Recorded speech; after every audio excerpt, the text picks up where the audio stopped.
What's up? What's happening on a Monday? It's the Hoffman Show. We're on the Team 980. We're always live as well on the free Odyssey app.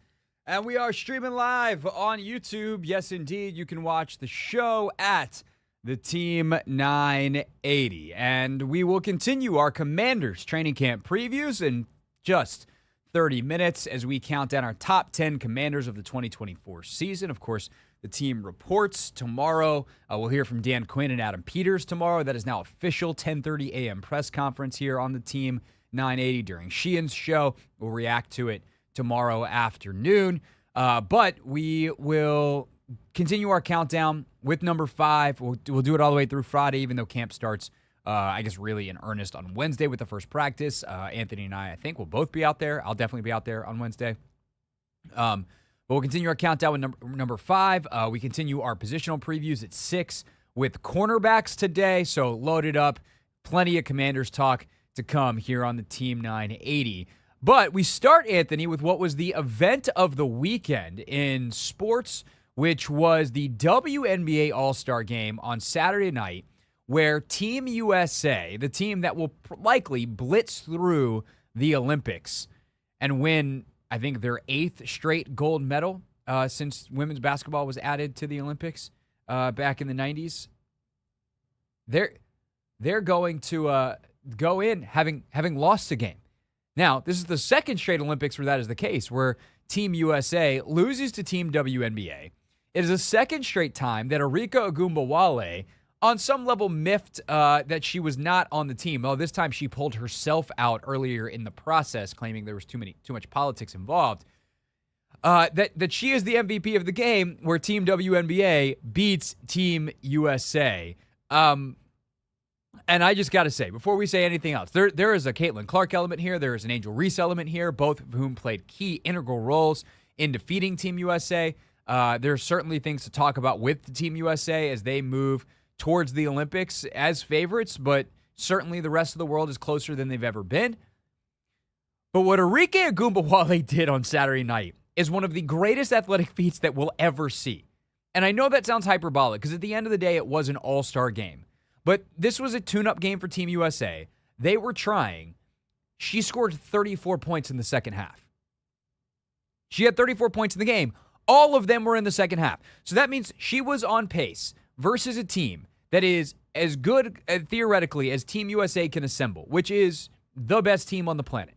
I do think that, like, the best still 12, 15, 20 players in the world, if not deeper, are American players. There's definitely some, your Satu Sabalis, et cetera, who play for Germany. Like, there's some great international players for sure that play in the W and some that don't. But still, the U.S. at this point in women's basketball in world history has the best players on the planet.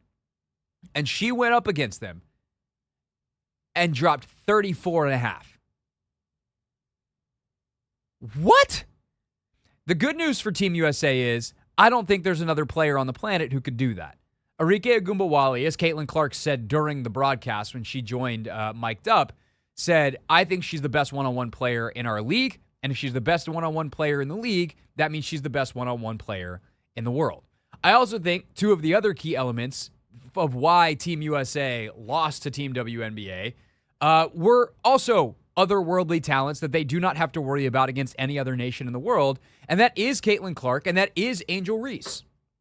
We should start by giving Angel Reese her flowers, because I feel like we have, at times, as a collective media, and certainly I am guilty of this, picked apart some of the things with her game.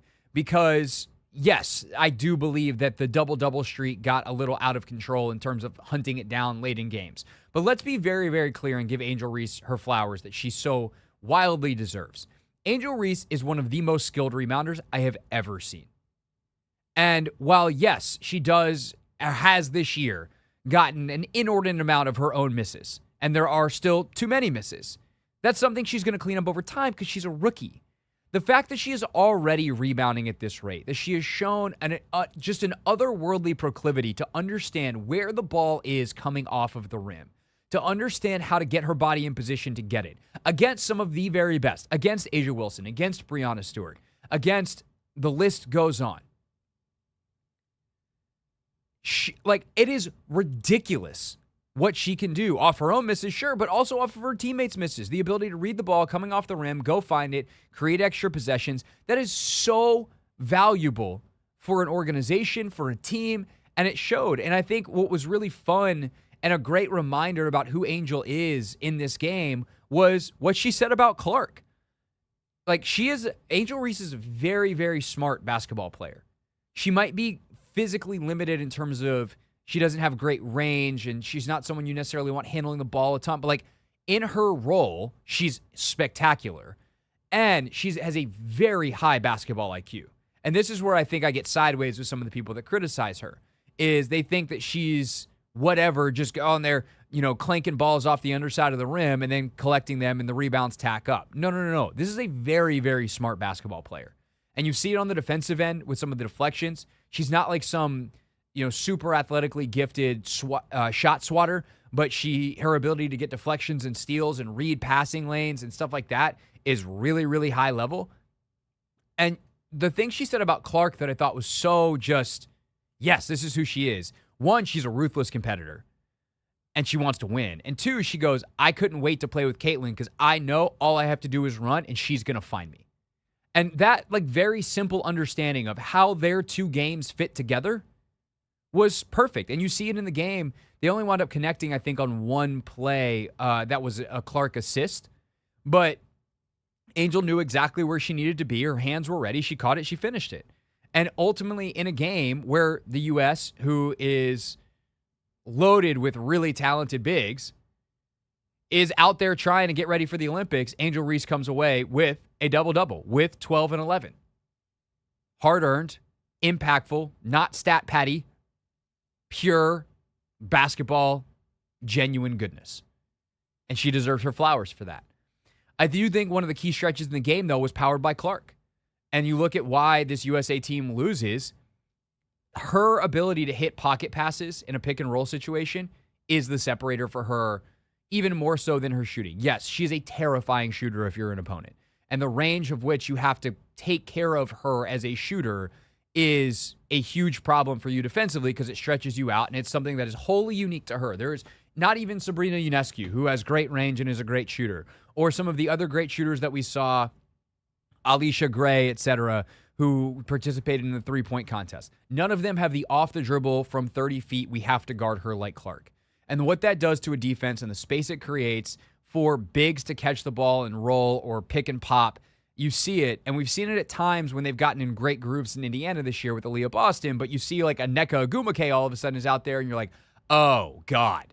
If she played with someone like this all the time, because Aaliyah is awesome, but she's still a young player. But you put her out here with like some vets who know how to operate in those areas, I don't even want to know what her numbers would be. And you saw that problem come up for USA in this game. And I think as we look forward to them in the Olympics, you see that this is kind of a wonky roster. You see that there are great bigs in Stewie and Asia, and Griner had really great stretches in this game where she was thoroughly dominant. You see that there's really great guards in Chelsea Gray and Kelsey Plum and Sabrina and on down the list. But there's kind of this lack of middle where it's kind of a funky roster and there's not like great wing play. Jewel Loy was fairly quiet in this game. Like, how do you get her featured? Someone like Arike, who's obviously a guard, but has that like wing scorer mentality, that one-on-one ability. Something that we see, we're watching in the background right now, USA Germany men. USA Germany women is tomorrow. The USA is one other tune-up game for the Olympics, but the men are playing right now, and you need a bucket like, say, USA does against South Sudan over the weekend. We'll talk about that game later as well. You just give the ball to LeBron James, and it works out. You give the ball to Anthony Edwards, Jason Tatum, and it works out. And the women's team doesn't necessarily have that. The league is not necessarily chocked full with those kinds of like isolation players. And it's why someone like Arike is so ridiculously special. And so I think it did expose, I don't want to say a weakness in Team USA. It exposed a funky roster that's still trying out how to figure out how to play together because they just haven't had a lot of time to practice because they've all been in season. They don't have a big giant training camp. All in all, I do think it's safe to say that nobody else has the depth of talent anywhere else in the world, with all due respect to all the other nations, to challenge, nevertheless beat the U.S. But I do find it genuinely hilarious that 2 years or 2 Olympic cycles in a row, Team WNBA has been able to beat Team USA because of some of the ways that those rosters are put together. And certainly, I think Arike Ogunbowale has a point. Some of the politics that are certainly seem to be involved in some of those roster selections, and just how good the league is of the leftover talent that is available for the next 12 to be put together and absolutely wow all of us, and especially when motivated, because they're trying to be where most of them anyway, are trying to be where that Team USA is right now, preparing for the Olympics, in the Olympics, on the 5-on-5 roster, as opposed to some, even like Dearica Hamby on Team WNBA, who will play the 3x3 in Paris. When we get back on the Hoffman Show, there's another facet of this All-Star Game that is fascinating, which is it was good. It was entertaining. It was a genuine joy to watch great players compete against each other. So, a question that seems to get asked around every All-Star Game these days, is there something we can take out of this one that is replicable so that we can actually have good All-Star Games in other sports? We'll talk about it next on the Hoffman Show.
Team USA men currently in a bit of a struggle against Germany, the defending World Cup champions. It's 52-50 as Germany has opened the second half on a nice little run here. 7:41 to go in the third quarter. I'll keep you updated on that. Of course, we get to more Commanders coming up at 4:30. And Kevin Sheehan will join us at 5 o'clock. He had Mark Gein, Commanders minority owner, on the show, on his podcast over the weekend. They talked about a whole bunch of stuff Commanders related. So we'll talk to Kevin about talking to Mark and get some of Kevin's thoughts as we head into training camp this week at 5 p.m. Right now, though, it was a really magnificent All-Star weekend for the WNBA. Skills Challenge was super fun. I will say, Anthony, real quick, we talked on the show Friday. I didn't love that Sabrina and Caitlin sat out. The more I thought about it, the more I wish that was really on the league to find a way to do it as opposed to those two kind of wanting a break. I was very clear, Caitlin and her media availabilities over the weekend. I don't know if you saw the one after the All-Star game, but as she's getting off the podium, she goes, "See you guys in a month." She's so ready to not be playing basketball. And I get it. She's been going nonstop for a year. Because Iowa did a preseason tour last year, all through the college season, draft, right into it. Sabrina, they might have had Team USA practice earlier in the day. But I did feel a little bit justified when Brittany Griner went out there and did the skills competition and just made an absolute fool of herself for fun. That's kind of BG's personality. She's hilarious. And she's out there trying to do the guard skill stuff at 6'8", shooting threes, missing them, and just having a blast. And I'm like, why couldn't they have just done that for the three-point contest, Yeah. I definitely feel Caitlin, though, not having media obligation for a month. Probably breath of fresh air for sure, but I still would have loved to see her in the three-point. It would have been great. And she did say, there should be opportunities for me to do it in the future. So at least she was open to that. So whatever. It is what it is. But the game itself was phenomenal. It was a great watch, and you had a genuinely fantastic basketball game with a Pitbull concert in the middle in the year 2024. That was a wacky bit. One piece of feedback for the W this weekend. No more Pitbull. What's so wrong about Pitbull, man? It's 2024. That's the best we can do. What was the last time Pitbull had a new song come out? Probably 2014 when I was in high school still. Yeah. The last banger anyway. Yeah, it's been a while. Yeah. I was instantly taken back to a long time ago. Yeah, but sometimes, we have look that feeling of, I'm not even gonna let you finish the sentence. When the artist is out there jumping around and he's out of breath, it's time. We should have had someone else. Pack it up. All right. Yeah, no, that's if he can still deliver the goods. And look, Pitbull songs, high energy, make you feel good. I get the appeal, but he's out there don't stop the party. Pitbull was struggling. The point is, the game was awesome. And I want to know how we can replicate that or recreate that in other sports. Because this is a unique situation. You have a tune-up for an Olympics. It's based on the calendar. Team USA just got named. They need this game. Team WNBA. It's a very cool format. They did it a couple years ago, and it's even better right now. What can other leagues do to recreate that? Baseball, I don't feel has this problem because baseball, you can play baseball, and baseball is baseball. You get these great matchups where pitchers go out and throw really hard for a couple innings. Great. Love it. Get these epic matchups. Cool. Football, I don't feel you can do anything outside of what they're doing now because it's too risky to play football. There's literally, I don't think there's anything you can do from a football standpoint to save any kind of All-Star game. Do you have any ideas, Ant, to save football's All-Star game? Format, rosters, flag, whatever. I mean, I love the flag component that they've implemented the last couple of years. But there's really no way of, saving that game, to be honest. No, it's too far gone. It's too far gone, and it's too far gone for a reason. It's substantively too far gone. It's not that guys don't care. It's that guys don't want to get hurt, and football inherently has a risk of getting hurt. Yep. When played at tackle in pads at high intensity. That's higher than the other sports. So, and especially at the end of their season, that was one interesting thing about the Burrow idea of putting it mid-season. Do you get more eyes on the Pro Bowl games mid-season? Maybe. That could be something to improve, but I still think you're looking at flag/Pro Bowl games versus an actual game, and you're just relying on guys keeping the games fresh enough that guys are into it. That first year, Jason Kelsey's out there with the sleds doing, they're doing all kinds of stuff, and they're really into it because the guys will compete because they're psychopaths. They love to compete. You just got to give them something that's worth competing for. So that leaves the NBA. Because soccer's done similar stuff to like what they just did, the W did, right? MLS has been like, oh, we'll do MLS All-Stars versus Arsenal because their game winds up in the middle of the summer during, Premier League, American preseason tours. So like they've kind of gone that route, and that's pretty solid as a methodology and a game that's interesting. It has enough change every year. Because for the first couple years they did the whatever scoring it is where they had to go to 24. I can't remember the name of the what that's called, but they kind of did the pickup style in the fourth quarter, and they changed up the teams, and they had team captains. Like, that worked for a second. Like, I think it was about 2 years that it worked. But by the third year, people were tired of it. They've gone back to East-West. Would, like, USA versus the world, or is there a way to do – here's what I would want to know from, like, a scheduling – USA the world, man. You put Giannis, Jokic, right, Shea – that would be very interesting, to be honest. I think it would be really interesting.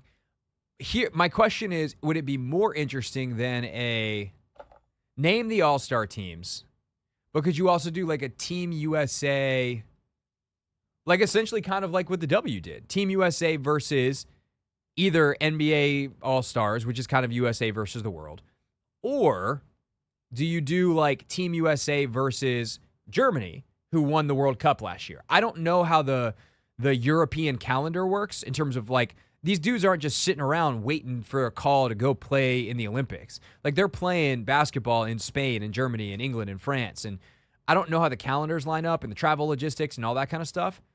But I feel like there's something there of doing like some kind of exhibition. It's hard because then the All-Star roster size gets kind of weird, and that's something that, like, when we look at players' Hall of Fame resumes, like, I don't know how much you want to mess with that, but I don't know. That's a thought.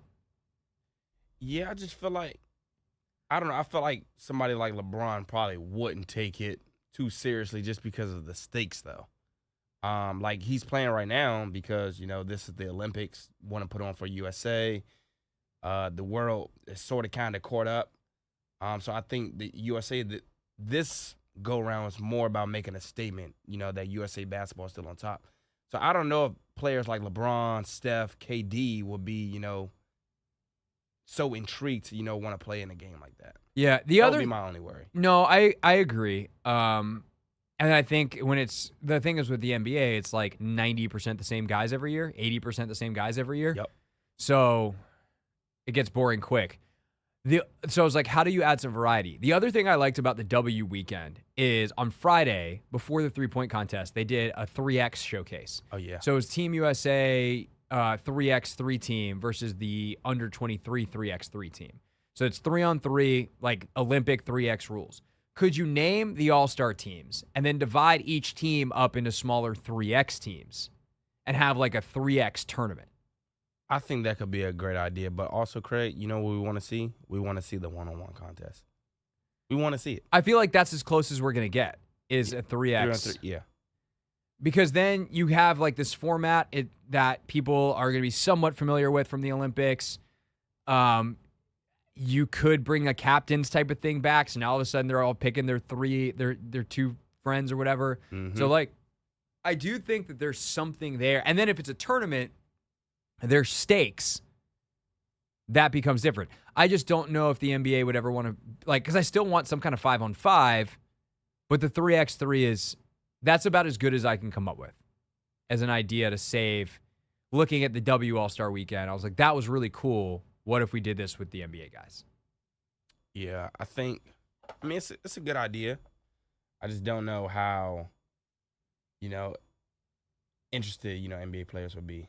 That's the problem. Yeah. What do the players want? Interest Also, like, because the money is so different and it's only getting bigger, I mean, thankfully it's getting bigger in the W too, but especially in the NBA, like every All-Star is making mega bucks on and off the floor.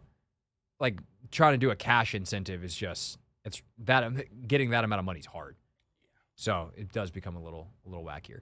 All right, when we get back, it is Commanders preview time. Training camp opens tomorrow with the conditioning test, 10:30 a.m. tomorrow. You'll hear it live on the Team 980. Adam Peters and Dan Quinn giving a press conference, and then Wednesday, first practice. So we must continue our countdown of the top 10 most important Commanders of the 2024 season. Number 5 on deck next.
It's the Hoffman Show. We're on the Team 980, always live as well on the free Odyssey app.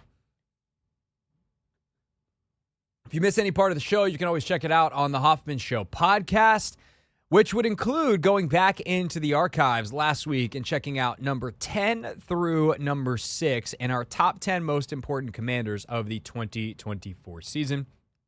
Of course, I can give you the little list right here, but if you want the full breakdowns, you're going to have to go back and check out the podcast. Number 10 was Dorrance Armstrong. Number 9 was Emmanuel Forbes. Number 8 was Brandon Coleman. Number 7 was John Allen. And number 6 was Quan Martin. So we have 5, 4, 3, 2, 1 this week, starting today, right here, right now, with, I hit the button. There we go. Wake up. Wake up. It's training camp week. Cue up the music. It's time to go, and let's dive into it. Number 5 is Deron Payne. So we talked a little bit about Payne inherently when we talked about Allen. So I'm going to differentiate those two first, and then we'll dive back into kind of Payne in general and where this D-line sits and its importance to this team. So I think when I look at a Dan Quinn defense, there's always a movable piece. There's always someone who kind of is the key cog, where you have this concept that guys like Brandon Staley, guys like Mike McDonald have really leaned into, that in a way started with DQ, probably didn't even start with DQ, that DQ is always embraced because these types of things get passed down. You always get it from someone, even if someone brings it to the NFL first, or it first comes on one of our, as a media member or fans' radars in a certain place. It doesn't mean it was the actual origin. But the point is that Quinn always had certain guys. He's like, I got to make sure that this guy is in position to be maximized because he's the most important piece. And that piece wasn't always the same. In Seattle, you could argue that piece was Earl Thomas. You could argue that piece was actually Bobby Wagner. But also up front, specifically with his lines, like he'd move Michael Bennett around, was one of the key guys through that stretch where he'd create matchups over, Bennett is a 3 technique. Bennett lines up over in the center. Bennett lines up on the outside. Like, he moved Michael Bennett around to make sure that Michael Bennett could go be awesome.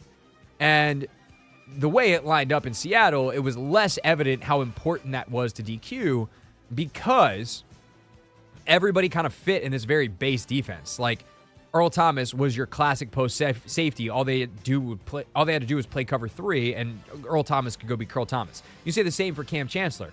Cam Chancellor was awesome as long as he was staying down in the box. Well, they just played cover 3 every snap, and he was awesome as a run support player and as an underneath zone player. Just took away the middle of the field along with Wagner. Like, Richard Sherman, like, let him do his thing outside. Don't ask him to do things that he's not as good at, and Richard Sherman was an all-pro. So Dan, I think, understands this and has verbalized this very well in terms of what's everyone's superpower. We have to figure that out and then let them go do it. And I think the reason that I have decided that I put Deron Payne on my list ahead of John Allen as the number 5 most important commander of the 2024 season is because Deron Payne has the most superpowers on that line. John Allen is a down in, down out, fantastic, solid player when he's healthy and right and playing well. He does have some superpower as a pass rusher. Deron has a next level superpower as a pass rusher. And his freakish quickness and hand speed and power for his size is a separator. John is actually a little bit undersized for his position. Deron is not, unless he's being asked to play true nose. One technique, perfectly sized, and just, again, his foot quickness, his ability to move is so special that you can then move him around in this defense. You can line up in a double 3-tech situation and have him, on a different side of a guard and move him away from a center in a way that's advantageous to you. I think they will line him up outside some. Like, I think if there's a specific body type or skill set at tackle that really struggles with what Deron is great at, they will kick him outside in this defense and let him cook. That's not reporting. That's guessing based off Quinn's history and Joe Witt's history and kind of how they seem to think about defense and the way they moved a guy like Micah Parsons. Different caliber player, sure. All pro versus Pro Bowl. But that part of the reason Micah Parsons is an all pro is because they got a great player, good matchups. And I think Deron is more capable of that at this stage of his career and what we've seen so far than John. They're very, very similar in terms of their importance. I find it very, very, very hard to believe that the Commanders are going to have a good year unless Deron Payne has a great year. And I said the same thing about John, which is why they're 5-7 on a roster currently at 90, nevertheless 53 in terms of most important players. This is the kind of the separator on this tier of the list versus some of the guys that we talked about earlier in Forbes and Coleman, etc., where those guys, they might wind up not playing and the Commanders could be fine because they have other options at the position who we think could perform at similar levels. It's just the ceiling on those guys is higher, and it means something for the franchise long term if they're good. For Deron, sure, technically Johnny Newton is floating around, assuming that he comes off NFI and is good and is the player that we think. But now he's a rookie who hasn't had a spring, is going to miss some level of camp. We'll find out more detail as we go here. But for Deron, there's not a safety net underneath. There is very little chance that he has anything other than a great year if the Commanders' defense wants to be good.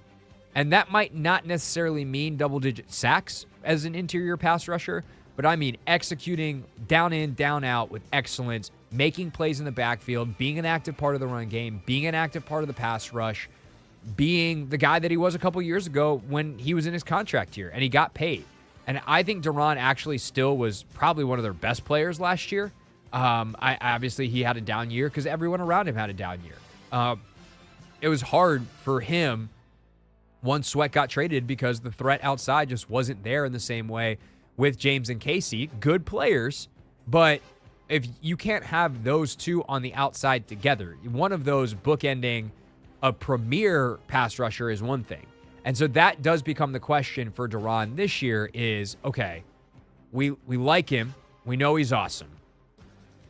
We know that he can play really well off a premier edge or even a really good edge. I don't know if you call Sweat premier. Certainly what he looked like in Chicago at the back end of last year is one thing, but we'll see if that's who he is in the long term. Point is, with Dorrance Armstrong and Cleveland Ferrell and Dante Fowler and KJ Henry, and we'll see who else next to him, what is Payne?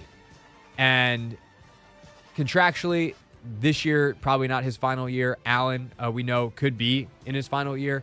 You're looking at an extra year for Payne. But as they plan the long term, we're going to learn a lot about Daron Payne this year and how he fits in a Dan Quinn scheme, how he adapts to the new coaching staff, how he adapts to Darryl Tapp. I think that's a remarkable fit. I think that Duran is a guy who really has matured over the last couple of years. You can hear it in the way he answers questions. I thought this happened to Montez too, where they take on a bigger leadership role.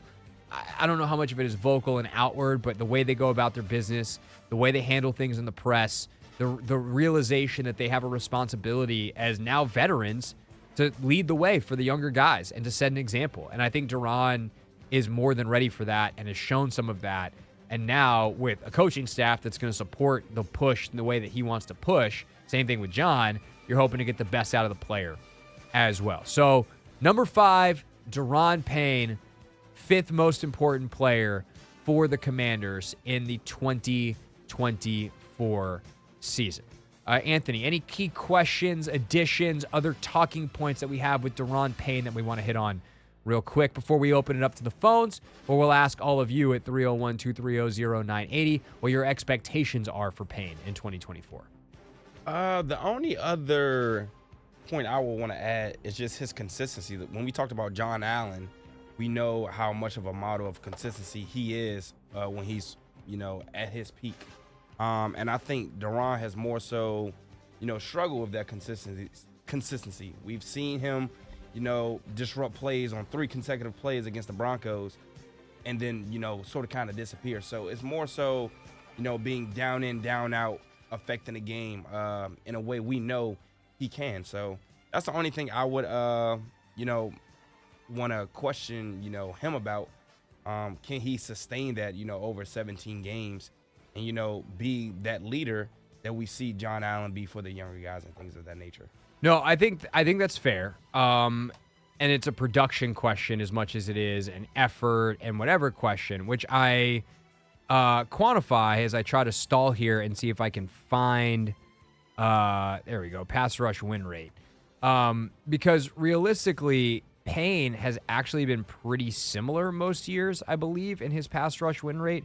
Was definitely down a little bit last year. It was only 6%, according to PFF. But over his career as a pass rusher, 2021 was his best year. 20 last year was his worst year. 74, 72, 62.5 on his grades as a pass rusher in PFF. Let me see if I can pull up his pass rush win rate real quick. It should be somewhere over here, and there it is. Nope, it doesn't have the percentages for what I want in this particular thing, which is just lovely. Point is, his pass rush win rate, like the year before he got paid and the year that he got himself paid, they weren't actually that different numbers. The difference is he finished. And so sometimes that's opportunity. Sometimes that's quarterback dependent. Sometimes it's other stuff. But how do you do? And he has been more consistent than his production. Obviously, I think it'd be huge, huge, huge if they can get the actual production out of him in terms of, can you get like a 9-10 sack year? He had the 12 according to PFF in 2022. I think it was like 11.5 or 11 by NFL numbers. Again, I have no idea why they use different numbers. But, for whatever it's worth, 2021, they had him as a better pass rush grade, and he had 33 hurries and just 5 sacks versus 27 hurries but 12 sacks in 2022. So, hurries-wise, 33, 27, 26, 24 last year, his best 4 seasons of his career. So we're talking about less than 1 per game difference from top to bottom. So he's got to continue that, but he's got to also, can they set him up to keep winning at that rate but finish? Like, that's going to be the big key for him, and not only as a pass rusher, but obviously tackles for loss-wise, another area where he's been exceptional. So let's open it up to the phones. 301-230-0980. 301-230-0980. What do you expect for Daron Payne in 2024? We take your calls before Sheehan joins us at 5 next.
It's the Hoffman Show. We're on the Team 980. We're always live as well on the free Odyssey app. Kevin Sheehan on his interview with Commanders minority partner Mark Ein coming up at 5 p.m. Right now, though, nobody wants to talk about Daron Payne. Expectations, Ant? Sadly, no. No one has called in. But if you're out there listening, definitely don't be afraid to. Yeah, we don't bite most of the time on the phones. And if we do, it's only metaphorically. Yeah. I guess I have been known to bite some people's heads off. Did I tell you I got an email from someone who called in last week that was mad that I hung up on them sooner than they wanted to be hung up on? I would assume that's the person that also called back. Yeah. Yeah. I was like, I'm sorry. You made your point, and the show just keeps moving. That's kind of how it goes. Was the email, what was the tone of the email? Perturbed. Okay. Yeah. I responded nicely because it's never personal. Yeah. He thought it was personal because apparently I'd done it to him before. Ooh. He said, I was expecting him to email me back, and he didn't. He called back, but he didn't email back. If you want to email us, you can go to hoffmanshow.com/contact. I'll read it. Most of the time I respond. Sometimes when I don't respond, it's because I forget, not because I meant to purposely ignore your email. Actually, Anthony, sometimes what I do, I don't know if you do this bit. Are you someone who, when you know you need to respond to something, you leave it unread? Yes. Yeah. Do you also have like 4-year-old emails that you haven't responded to because you're like, and you're still unread and you just can't give up on them? We're going to play a game right now. I want you to go in your inbox. First of all, how many emails do you have on your phone right now? Unread? Yeah, like what's the red dot number? 19,285. Get the... What? You want me to repeat it again? I got you. 19,285. What is wrong with you? I mean, some of that stuff is, Southwest Airlines. Yeah, just delete all of it. You're right. So I don't know if I've told you, but I'm a hoarder. And I don't really delete a lot of things. I don't throw away a lot of things. It's just a Southwest Airlines sale from 2014 they're not going to take the coupon. And look, you might be onto something, Greg. You might be. I just, No, I don't know. I very much don't know. Yeah, I don't know. I wish there was a way where I could just click read all, but I can't. It can only do like 50 per page or something like that. I do think that there's a way to do that. Okay. If you 100% know that like you want to, but also you might have some old stuff that you want to save. Like I have old emails that I have marked it as read that it's like funny stuff that I want to be able to reference. But there's probably a ton of stuff that I could delete. There's like old schedules and stuff where like I didn't want to delete it at the time, but I don't need that schedule anymore. Yeah. So there's probably a huge inbox clean out I could do of that. But for you, I mean, if you know like certain companies, sorry Southwest, you're gonna get picked on here. But like if you know Southwest Airlines, you have nothing in there that you need. You could just search Southwest and then delete all on Southwest. I kind of want you to do that right now and see how many emails. Who do you think the worst brand offender in your inbox is? If you unread emails that you could just delete and they won't matter. Oh, probably Google Flights. I track a lot of my flights before I purchase. That, which is smart. Smart. All right, so I want you to go. I want you to search Google Flights. Google Flights. And you said it's 19,200 something? Yes. What happens if we delete all of or you're trying to do this on your phone? You need to do this on your computer. I was about to say, yeah, I don't see that feature. I'm excited for this. I'm excited for this. Oh my goodness. Here we go. Can you delete all anything that's Google Flights? Oh, it's a lot too. How many inbox? Is it just where it goes one of many? 3,500. We can delete 3,500 emails right now, Anthony. I'm going to hit this top left corner. Yeah. But it only says all 50 conversations on this page are selected. So there's got to be a way. All right, we're gonna have to look this up. Yeah. But if we can knock out even 10,000 emails with 4 Google searches or 4 email searches, that would be a blessing. That would be amazing. Yeah. Anyway, the thing that I was going to say is What is if you go on your phone, you can hit the little bottom left unread feature? Yeah.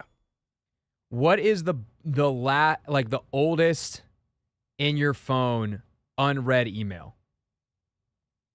Hold on. Mine's actually not that bad, which means that it's deleted some, because I definitely have some older ones that I know, unless I finally decided to delete those. I had some pretty recently from pre-pandemic. I have some that definitely supersede that. We're talking about 2017, 2016. Yeah, I had some like that. I don't know how to get there. It's not allowed. I'm just gonna go. I'm not gonna do that. Oh, now I'm going back. Now I got a 2021 as I've marked off some.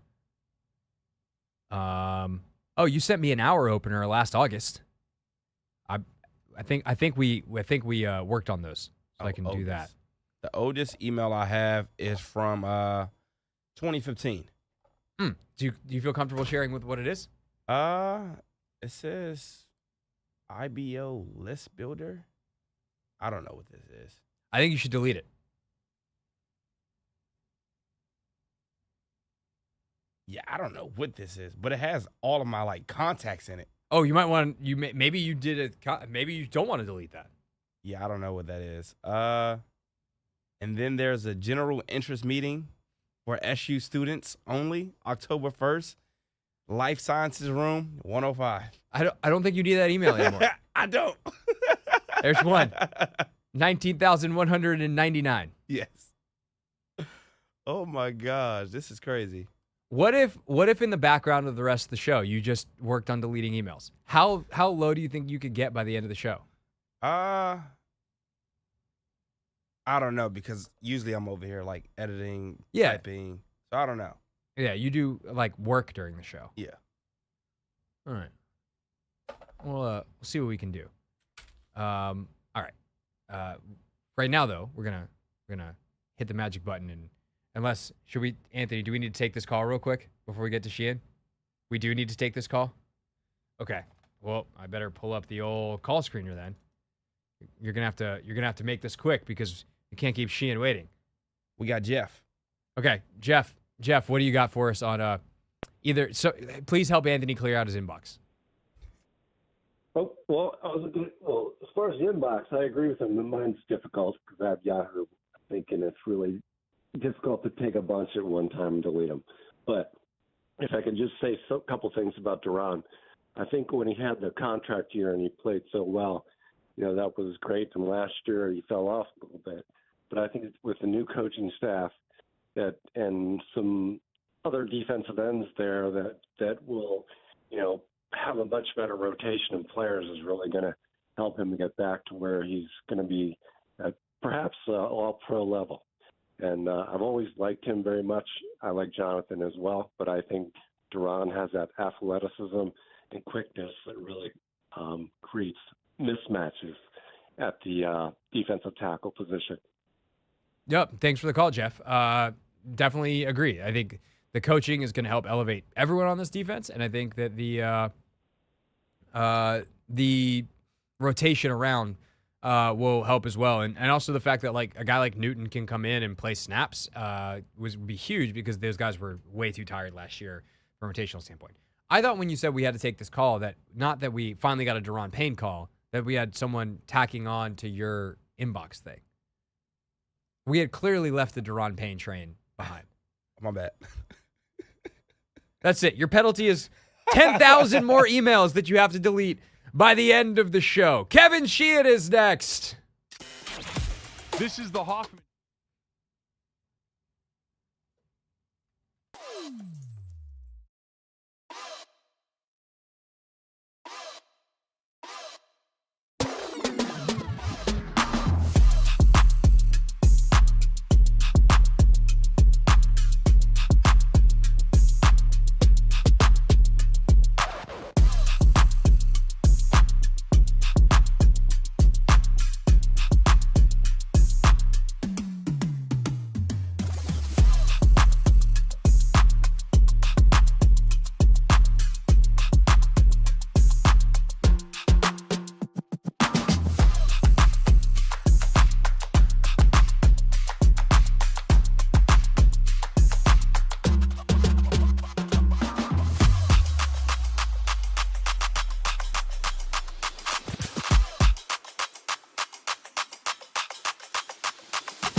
warn you, bro. It is You a did. mess in downtown Nashville every day of the week and twice on Sunday. Not even We moved hotels the next night. I still am waiting on my refund for that. But yeah, we moved hotels the second night. Wow. It was fun. You say they rely on them. We went to brunch with my buddy the next day, who is a Nashville native and has lived in Nashville long enough that he remembers when it was more than just the Bachelorette capital of the world. And he's like, yeah, we're pretty much on the woo girl economy. Yeah, that's precisely what's going on. The downtown businesses cater to that. If you try to get it shut down, you're probably the one getting thrown out. It is what it is right now. It's weird, but Nashville, baby. What are you gonna do? Yeah. So I will add one more small part to this story, and this is the part, frankly, that I've been waiting to tell you all week as well. That was kind of part one. We got quality Yates reaction. Part two, as we leave the hotel the next morning to go to breakfast. Remember, the wall's very thin. So it's not going where you think it's going. But as we walk down the hallway, my dear sweet wife just starts saying in a slightly elevated volume of voice, you know, it's been proven that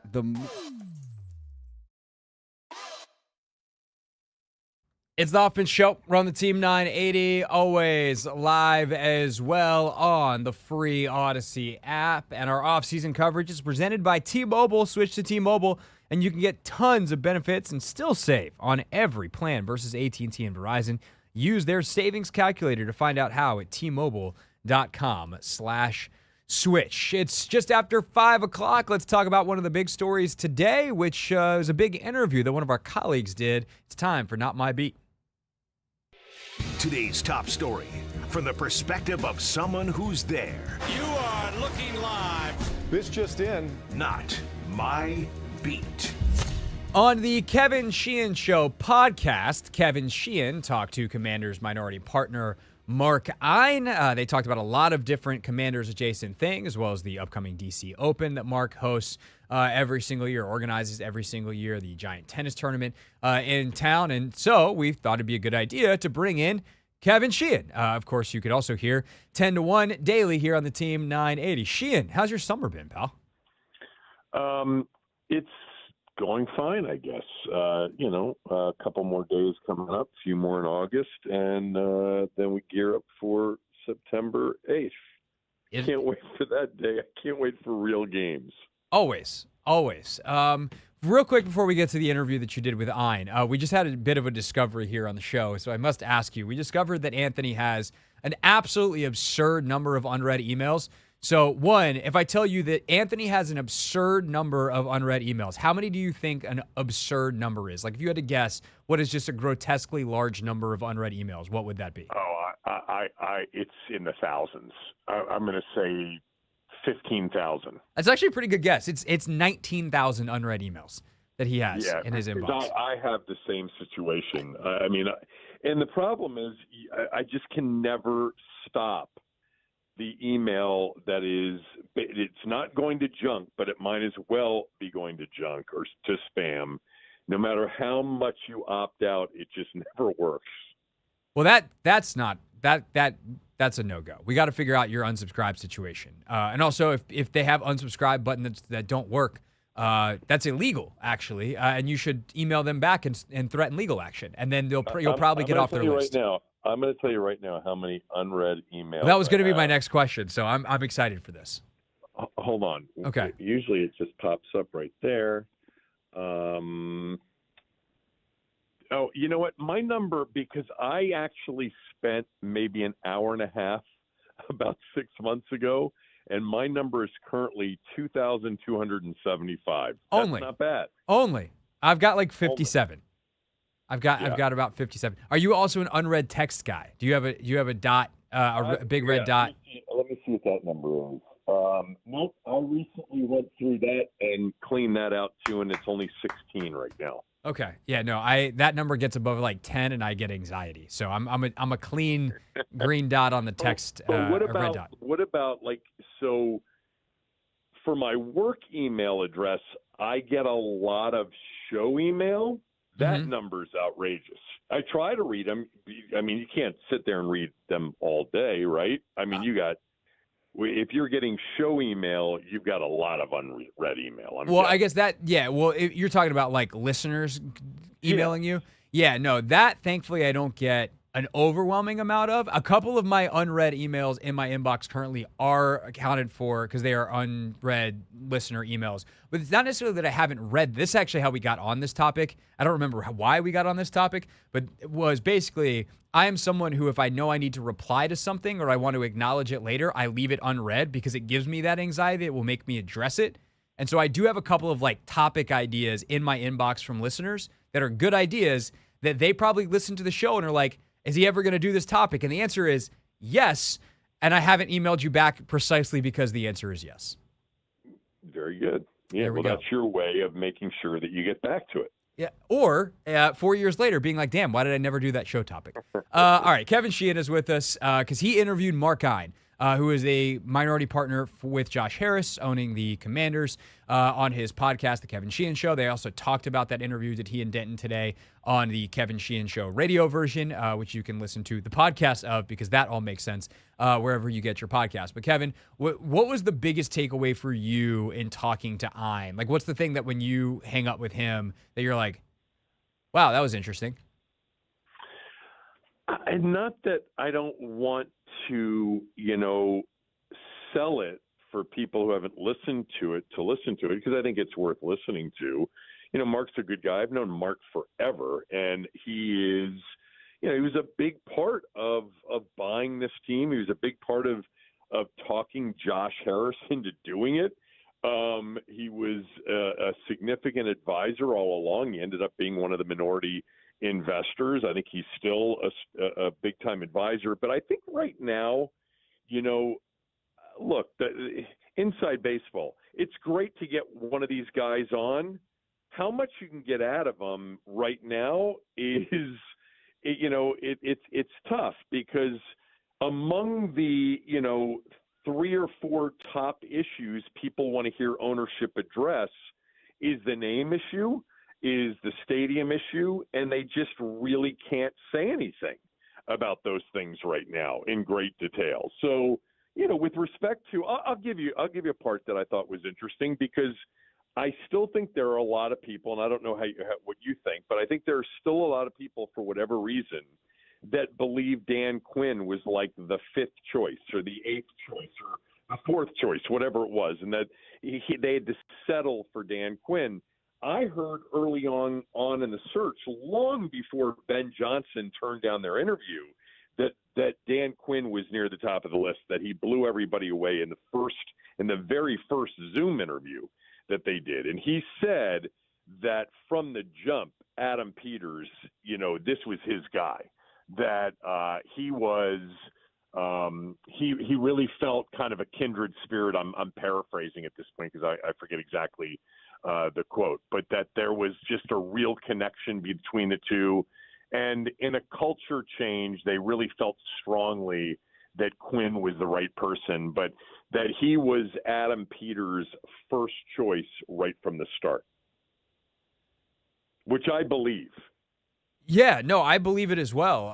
And that is, I don't think, a narrative that will ever die, in part because I think a lot of the people who helped shape it are national reporters. Well, they don't want to be wrong, and also like they're national reporters who talked to Ben Johnson's side as well. And I think Ben Johnson's side, for self-preservation and future job opportunities, wants to tell a different story. And we'll never know if Johnson had gone through with the interviews, if that ultimately would have changed. But I 1,000% believe that these two are kindred spirits. I mean, Kevin, I think it's going to be interesting during your show tomorrow, 10:30. We'll hear from both of them, but you hear them speak about football, and I think it's very clear they speak the same language. And I think, in my experience covering sports, I'm curious how you feel about this. Ownership and coaching and the front office all being on the same page is about as important as anything that an organization can have structurally, and these guys seem to very much have it. Yeah, I mean, for now, right, because they've never worked together. A lot of these people have never actually worked together for long periods of time. And look, the real test comes when the results are coming in, and the results are, the record. Ultimately what happens on the field and the games that matter. But look, they did something here that we've begged for for a long time, and that is create, a normal structure, that not every structure is the same, but a somewhat traditional normal structure of somebody who's in charge of the football operation. The title of GM is nice, and Adam Peters has that. He hires, the head coach, not that he didn't have help from everybody in the building, including the owner. And then they, one guy picks the players and the other guy coaches them. Let's see how that works. What I like so far is that I just get the sense from afar, like most fans are, that these are smart guys and they're good people. And we've had dumb guys who are bad people in the organization for a long time. And it doesn't mean that you're going to win Super Bowls or compete for them, but it is what is really, truly so important and so conducive to creating that environment for sustained winning. So we'll see what happens. Maybe they got the quarterback wrong. I hope they didn't. Maybe they didn't draft as well, but I think that they've got some smart people and good people in the organization for once. I know that we've made some T-shirts over on the 106.7, the fan side of the building. Anthony, can you send CK an email to see if we can get a Team 980 T-shirt made that says smart, good people, greater than sign, bad, dumb people? And we can put both mine and Kevin's show logos on the back. One more time. You said smart, good people. Smart, good people, greater than sign, bad, dumb people. Kevin, are you on board for this? I am. I Excellent. didn't think it was that much of like a catchphrase, but if you think it is, I'll mark it right now online. I think you said that very, very well, succinctly. I think the point has been made, and thus I think we should definitely put that on a T-shirt. So one thing I have to ask you about, because I always find it very funny, sometimes annoying, but frankly funny to watch the online conversation around the name conversation, especially when you are the one who starts it. I know you asked Ein about it, and then there's like half a group of people that's like, go Kevin, get him. And there's another half of people, it's like, why won't you shut up about the name? Just be patient. And I just kind of sit back and watch as someone who knows that I know what Ein's going to say there. And I know that there's other stuff that they're busy doing right now, and that eventually they're going to have to address it one way or another. But what did you make of the exchange that you guys had, and then to whatever extent you've consumed it, the reaction to the exchange that you guys had about the current branding of the team? Well, I mean, I knew that I wasn't going to get much from him, and at the same time, I thought it was important to ask. He understands that. He knows. Look, they know this is a massive issue with the fan base. Period. I mean, they absolutely know how big of an issue this is and how big of an issue they have with the current name. The challenge is twofold. One, you can't do anything about it right now without putting other things at risk, specifically the stadium, and finding a spot in a jurisdiction to say yes to the stadium, and then, by the way, being able to negotiate a deal that's advantageous to the franchise and the city or the state of Maryland or the state of Virginia. And I think it's been very obvious for a while that they're not going to muck up that stadium conversation right now, because they're dealing with politicians who have strong opinions one way or the other on a name, and by suggesting that they're going to go through a whole new search, it could certainly throw a wrench into everything. So that's number one. Number two is something that I think should be intuitive even to the people that absolutely demand change right now, and I'd prefer a change, and that is that the solution isn't obvious and it's not going to be easy, because you're not going back to Redskins, which would be the overwhelming popular decision. Whether it's popular with corporate sponsors or with television networks or with politicians or with fans outside this market, in terms of the fan base, past and present, that would be the overwhelming winner. But it's not an option. And it's not an option because of corporate sponsors and television networks and the biggest revenue streams for the league and the team moving forward. So then what are the options that would please the most people? That's very challenging.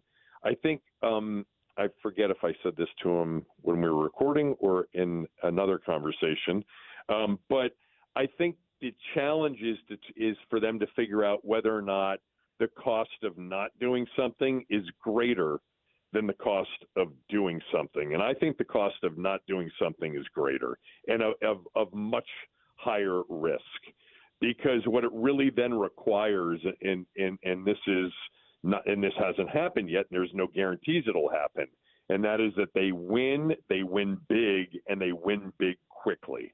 And that hasn't happened since 2022, 2/2/22, the day the name changed, which is one of the reasons they're still struggling from, the other revenue channels standpoint after media. Media is split 32 ways. After that, the rest of your revenue comes from a lot of things that aren't split 32 ways, and Washington's been in the bottom quarter of the league in those revenue channels, even before the name change, but certainly after the name change.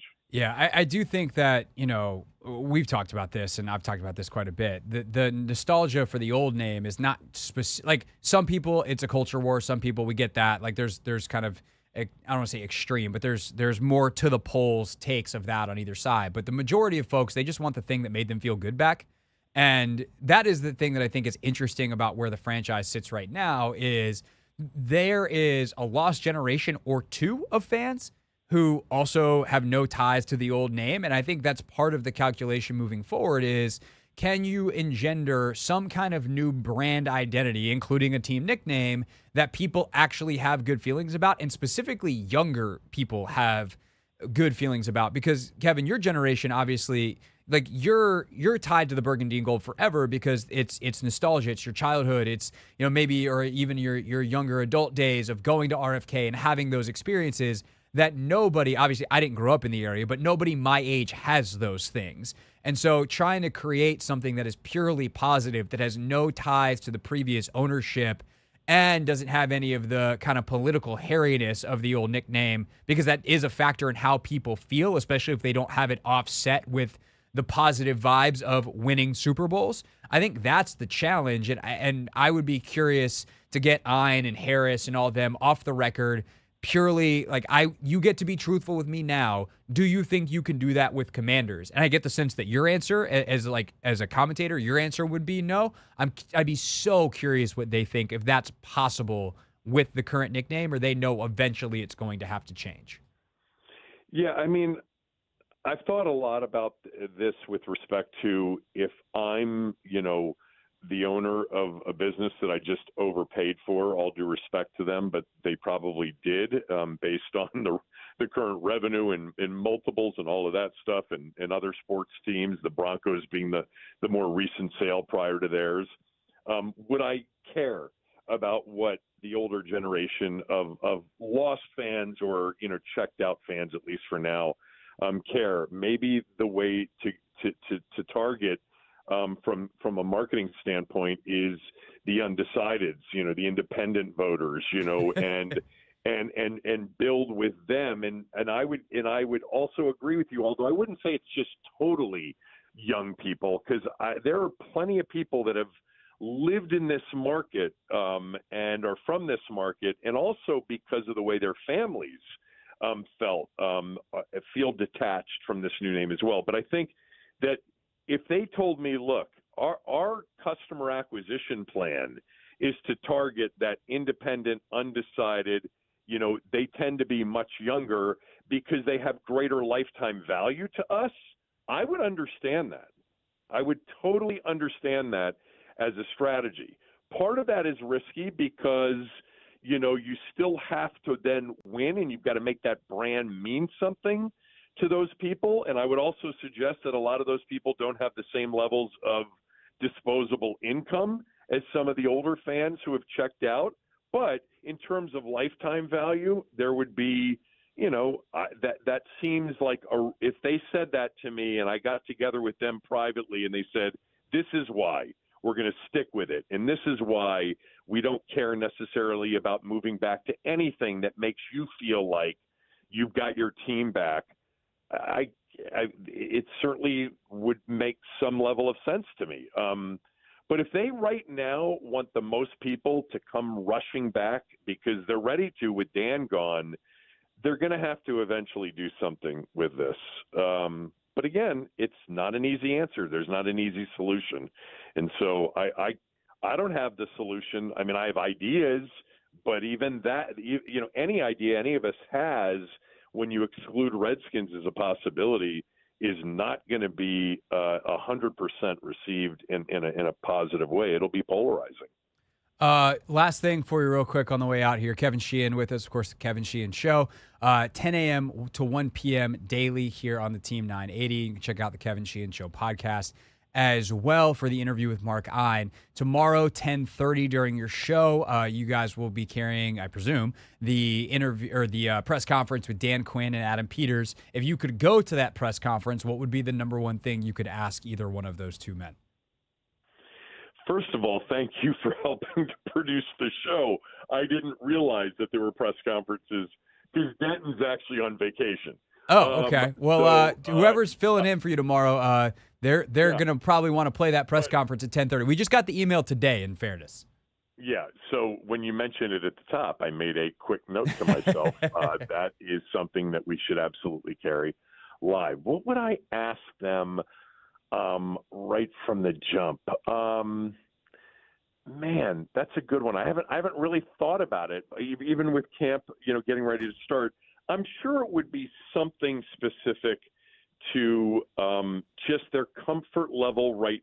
Well, look, if you're trying to create a quick, headline, are you ready to name Jaden Daniels the starting quarterback September 8th against Tampa Bay, right?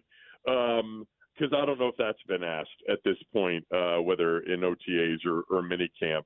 And they certainly had nothing but overly effusive things to say about him throughout that period of time. So maybe that would be one thing to consider. But it would just be about whether or not, Cliff Kingsbury and the offense is ready to throw everything in the kitchen sink at him. Is he ready to do that? And what's it going to look like? They're not going to give us any, even in preseason games, we won't have a sense of what it'll look like, I don't think, in the regular season. Maybe personnel-wise, Craig, maybe if they're out there with mostly 12 or mostly 11 personnel, maybe that'll give us a bit of a hint as to what we'll see partially in the opener. But, yeah, I need more time to think about that. Okay, well, if you want to do that for the first 30 minutes of your show tomorrow, then I've programmed basically your entire first hour. Another great opening segment idea. There we go. Do me a favor. I'd like you to send me an email. Okay. With how the show should be programmed tomorrow. I just hope I see it and open it. Yeah, if it doesn't get lost in the end, you'll see it in 2028. We'll be a couple years away from a new stadium opening for the Washington insert name here's. And then now the full segment has come together. Voila, Kevin, we did it all. Appreciate your time. We wrapped it up nicely. As always. And I'll talk to you later in the week. All right, Craig, see you. That's Kevin Sheehan, everybody, with us here on the Hoffman Show. Actually, Anthony, I think what I want to do next, we had something else in the rundown, but I would like to talk about the questions I would like to ask tomorrow at the press conference that I'm not going to be going to. So we'll do that next here on the Team 980.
And tomorrow morning at that 10:30 time, there'll be questions from Kime, Nikki, etc., of all different kinds. And I thought it would be a fun exercise to, it's not really predict what questions are going to be asked, but just come up with my own list. And if you want to get yours in too, we've done this before where we have let callers ask the questions and I pretend to be AP or DQ and answer them. So we can do that too at 301-230-0980. But I'll get us started, Anthony, with a couple of questions. If you have any that you'd like to ask, by all means. And, Standig, Kime, Fortier, anyone who's out there driving around listening that's going to be on this thing tomorrow, at this thing tomorrow, feel free to use these. These are good questions.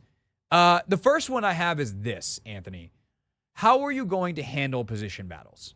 We know that there's a position battle at left tackle. We know that there's a position battle to an extent at quarterback. We know that there's a few positions on the team, cornerback, where we don't know who the starters are going to be because you don't know who the starters are going to be.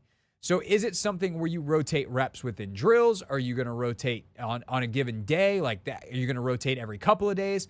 I would like to know what the approach is to setting up your competitions for starting spots and roster spots. That's my first question. Do you think the coaches are going to give away the plan? I think they would, because I don't think there's a competitive advantage there. Okay. Like the way they do it is not any better inherently, or is not like a competitive secret against another team. But you'd have to be strategic in the way you asked it, because like if you're like, how are you going to set up your position battles? Kind of the way I set up things at the beginning of that before I got to the more pointed question. You get, well, we're going to get out there and we're going to compete. We'll compete and see who wins. So it'd be like, what structure are you going to use for the competitions for both starting spots and roster spots? Is it something where you have a guy be, number one on the depth chart for a day, for a couple of days? Does it depend on the drill? How do you approach the structure of the competition? That's how I think you'd have to ask it. Yeah, I was more so just curious, just because last year with Ron and the last couple of years, they were just so secretive, and just we'll see.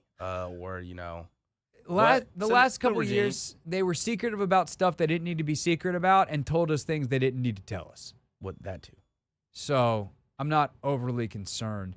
I will say, in the times that I've gotten to ask Dan questions, which is with frequency in the spring, I was able to get out there quite a bit, and I didn't get shut out of any press conferences. And not that I was intentionally shut out at any point of the ones at the intro pressers. It's just there was a lot of questions and a lot of time, and I was away from microphones. But I've always been impressed that Dan has pretty much tackled every question head on. Even tougher ones where he's just like, or like he can kind of tell it's not necessarily a gotcha question, but it's more of like a media narrative driven question than like a substantive question. He's like, yeah, no, I get what you're saying and blah, blah, blah. He'll answer it.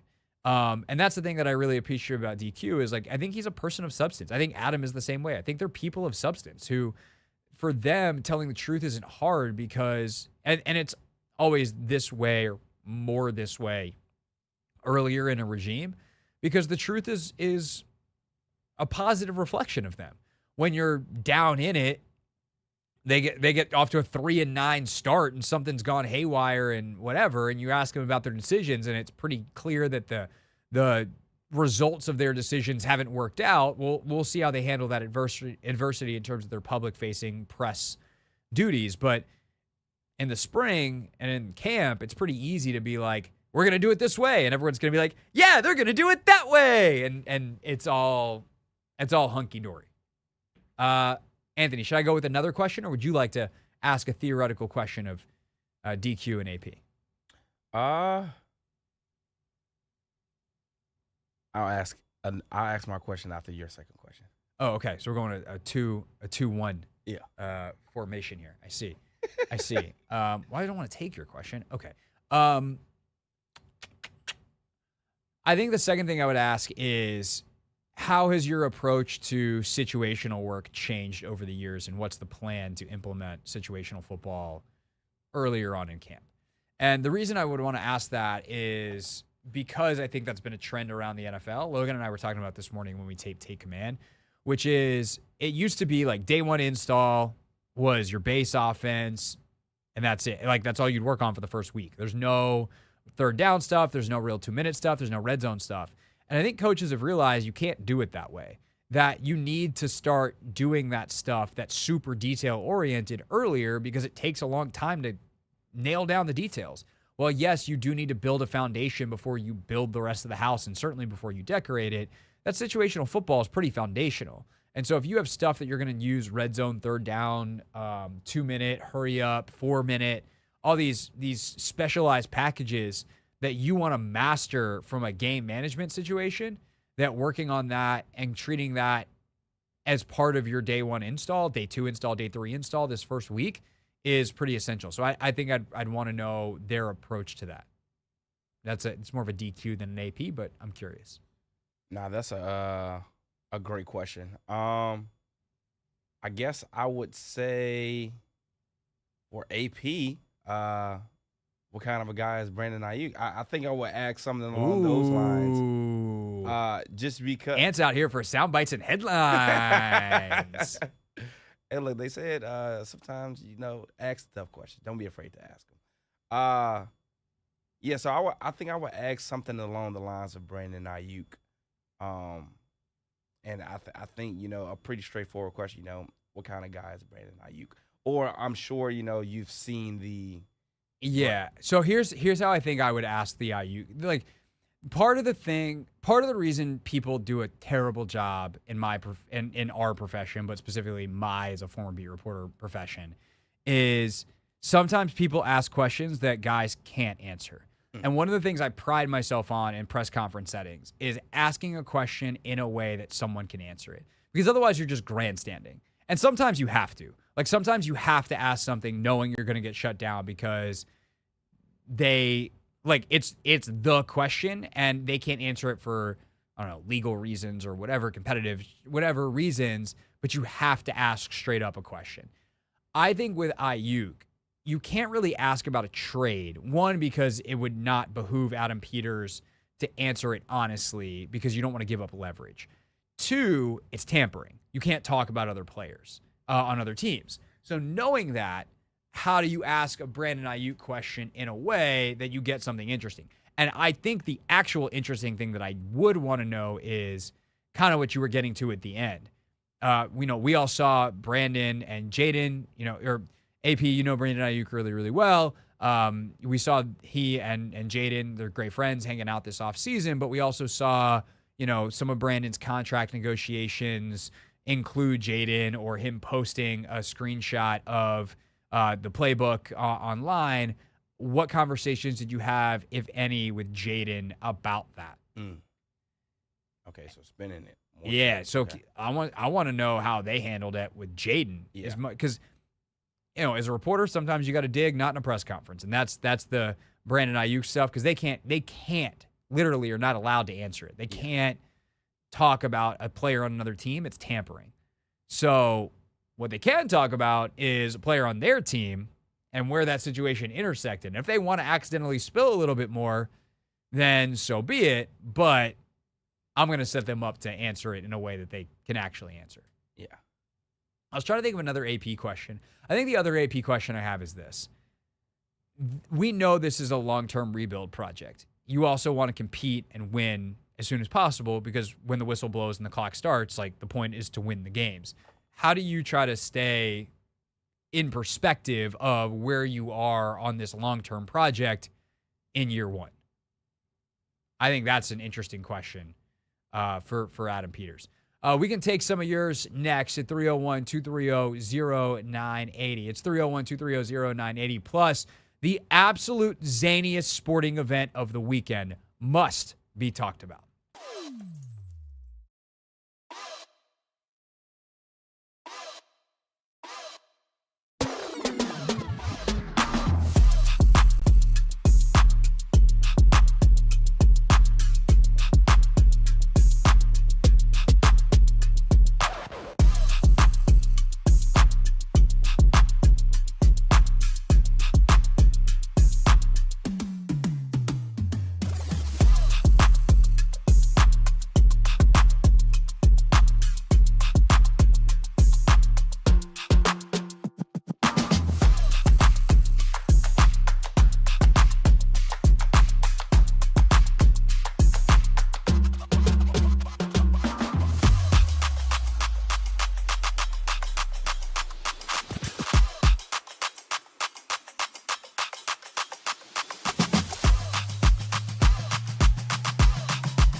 It's the Hoffman Show. We're on the Team 980, always live as well on the free Odyssey app.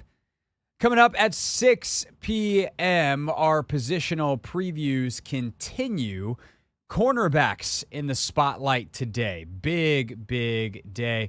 Also, if you want more preview, the offensive side of the football, Take Command has a gigantic training camp preview. Part 1 is out today on your favorite podcast app with the offense. Logan and I chose 3 key questions. Of course, we're doing mega previews, much larger for each position group here on the radio show with 6 questions each.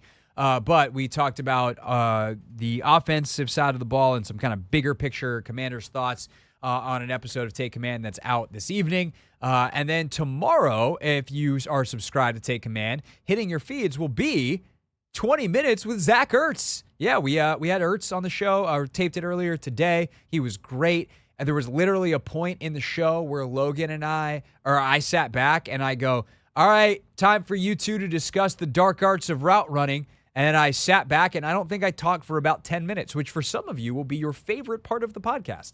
But it was genuinely great. They really got nerdy with it. Really, really, really terrific interview with Zach. That'll be out tomorrow morning on Take Command. If you miss it on Take Command, which how could you? It's a podcast. It's on demand anytime you want. But we will play that interview on the radio show tomorrow, probably in this window actually at 5:30. So very excited for that. And then a Take Command defensive preview out on Wednesday morning. Right now, though, your calls. What questions would you have for AP and DQ?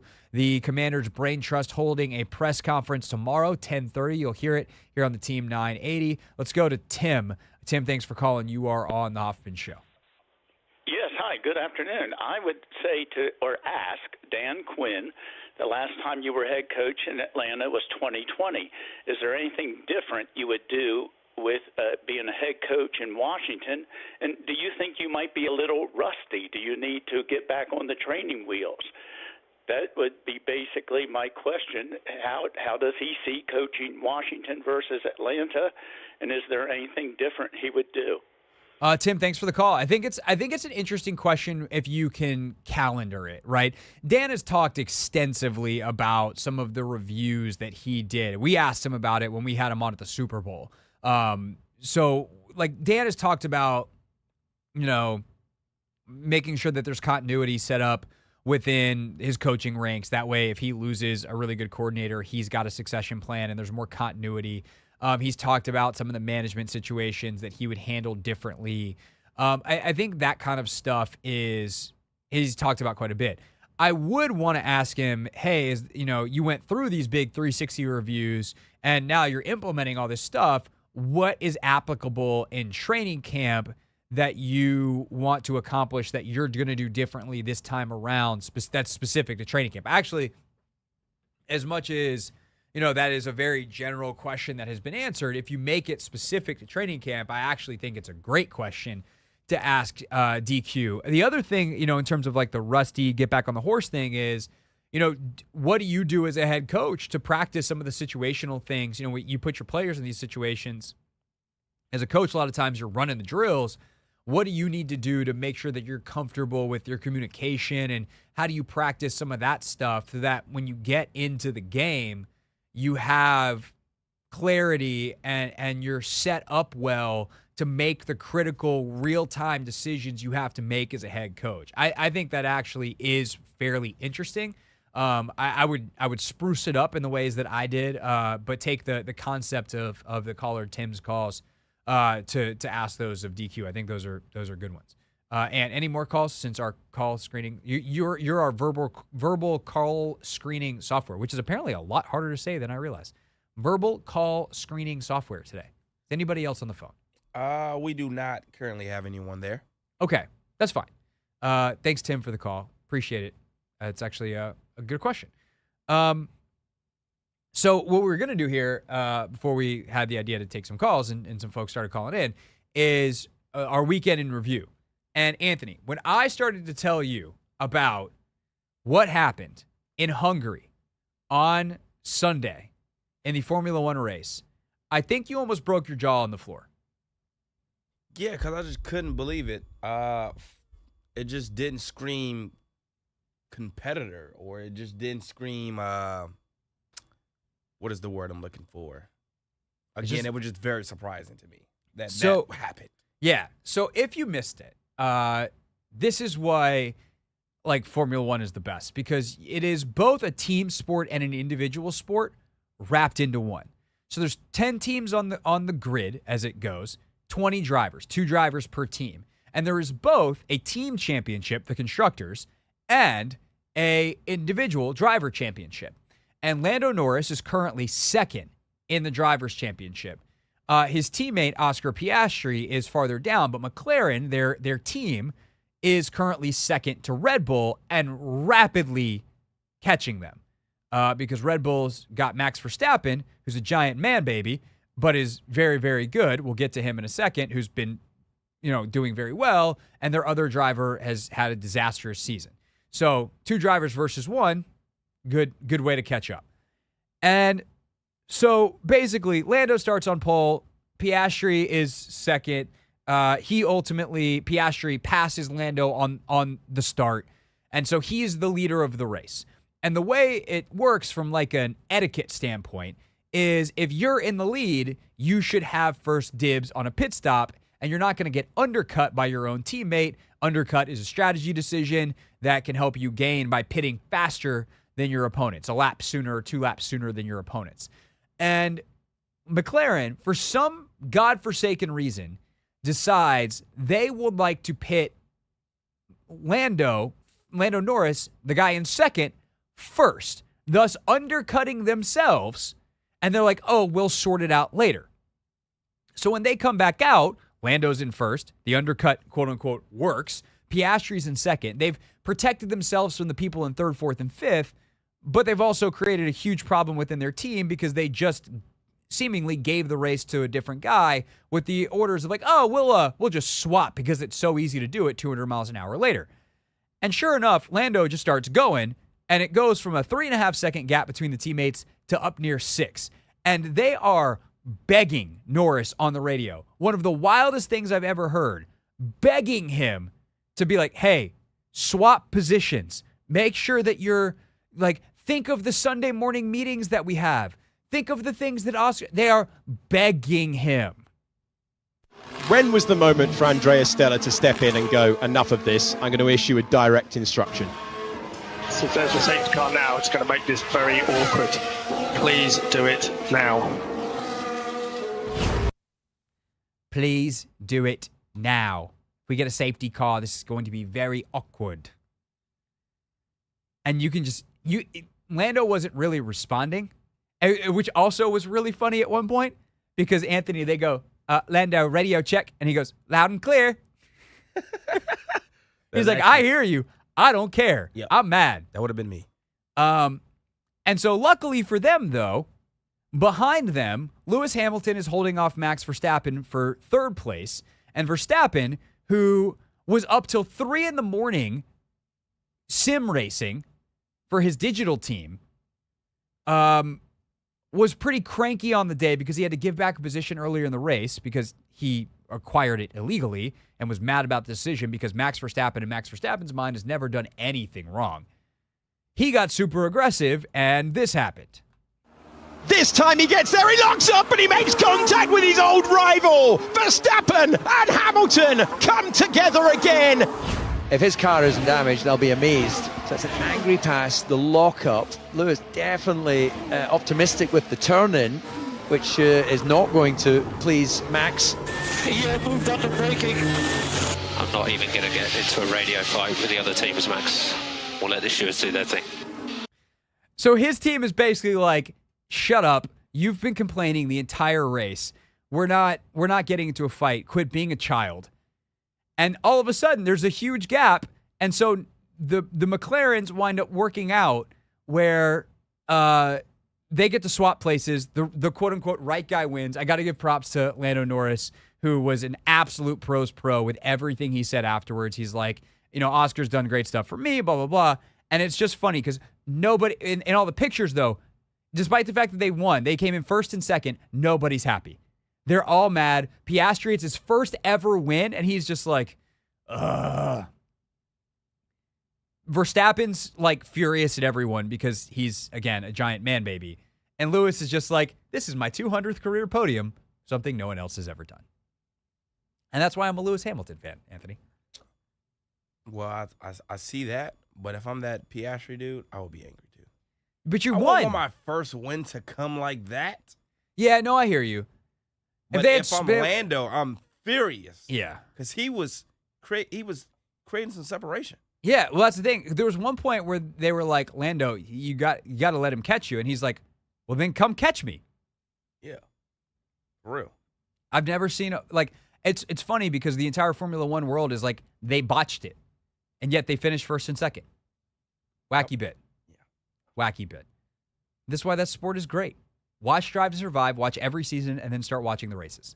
I promise you, if you like sports, you'll like it. All right, it's the Hoffman Show. We're on the Team 980. We're always live as well on the free Odyssey app, and we're drama-free. Our radio communication, crystal clear. And when we get back, we're going to preview the cornerback position for the Washington Commanders in 2024, something that is not so clear.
the Hoffman Show. We're on the Team 980. We're always live as well on the free Odyssey app.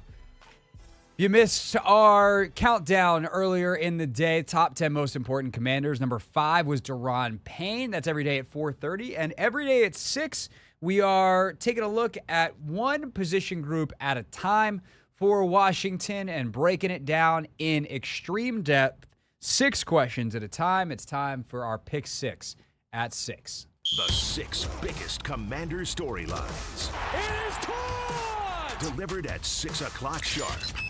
It's the Pick 6 at 6. We set out to find a leader, someone who could take this franchise to the next level, build an elite team that consistently competes for championships. Today, cornerback.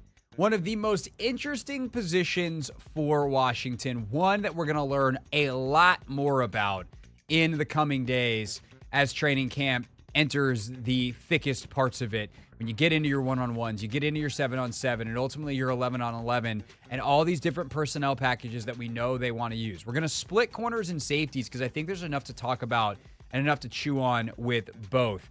But it starts with the same question that we've asked for every single unit, which is, who are we even talking about here? Number 1. Who are the dudes? Here are the relevant players at corner. I'm actually going to start with the easiest guy first. The easiest guy, the one that we know is going to play, the one that we know is role, only question is like game to game, what's his usage going to be, is second-round pick Mike Sainristil. Mikey, as he's called. Mikey is a slot corner. He's your nickel. He's ready to play right now. He was one of the best players on a Michigan defense that was historically good. He's a leader. He's got good ball skills. He's a converted wide receiver. He competes his face off. We'll see how he is at the NFL level because he is a little undersized, but makes up for it with technique, intelligence, competitiveness, etc. Like A+, no notes. He's a rookie. He'll have his moments because he's a rookie, but like long-term, feel great about Mike Sainristil. Mike Sainristil is your nickel. Cool. Done. Then there's the outside guys. Who, buddy? So you have first-round pick from last year, Emmanuel Forbes. You have Benjamin St. Juste, third-rounder from a couple years ago. They were your starters last year. They very much could be your starters again. Other names to consider. Michael Davis, signed from Los Angeles this offseason. The former Chargers corner. Has got prototypical size for a Dan Quinn defense. He's had some good ball production. Question is, with better coaching, can he put it together and can he stay healthy for a full year? Christian Holmes, 7th rounder from a couple years ago. Super duper physical. Not the most technically sound corner, but what does he do in terms of responding to better coaching? Also, special teams considerations there. We'll get to him. Tariq Castro-Fields, not as big or physical as Holmes, but a guy who's played some inside, played some outside, hung around this roster, very good special teams player. James Pierre is listed as a corner. And then you got the 2 guys that were brought in the offseason as well. Big, physical, played some with the 1s and 2s during the spring. Chigozie Anusium and Noah Igbinoghene. Igbinoghene.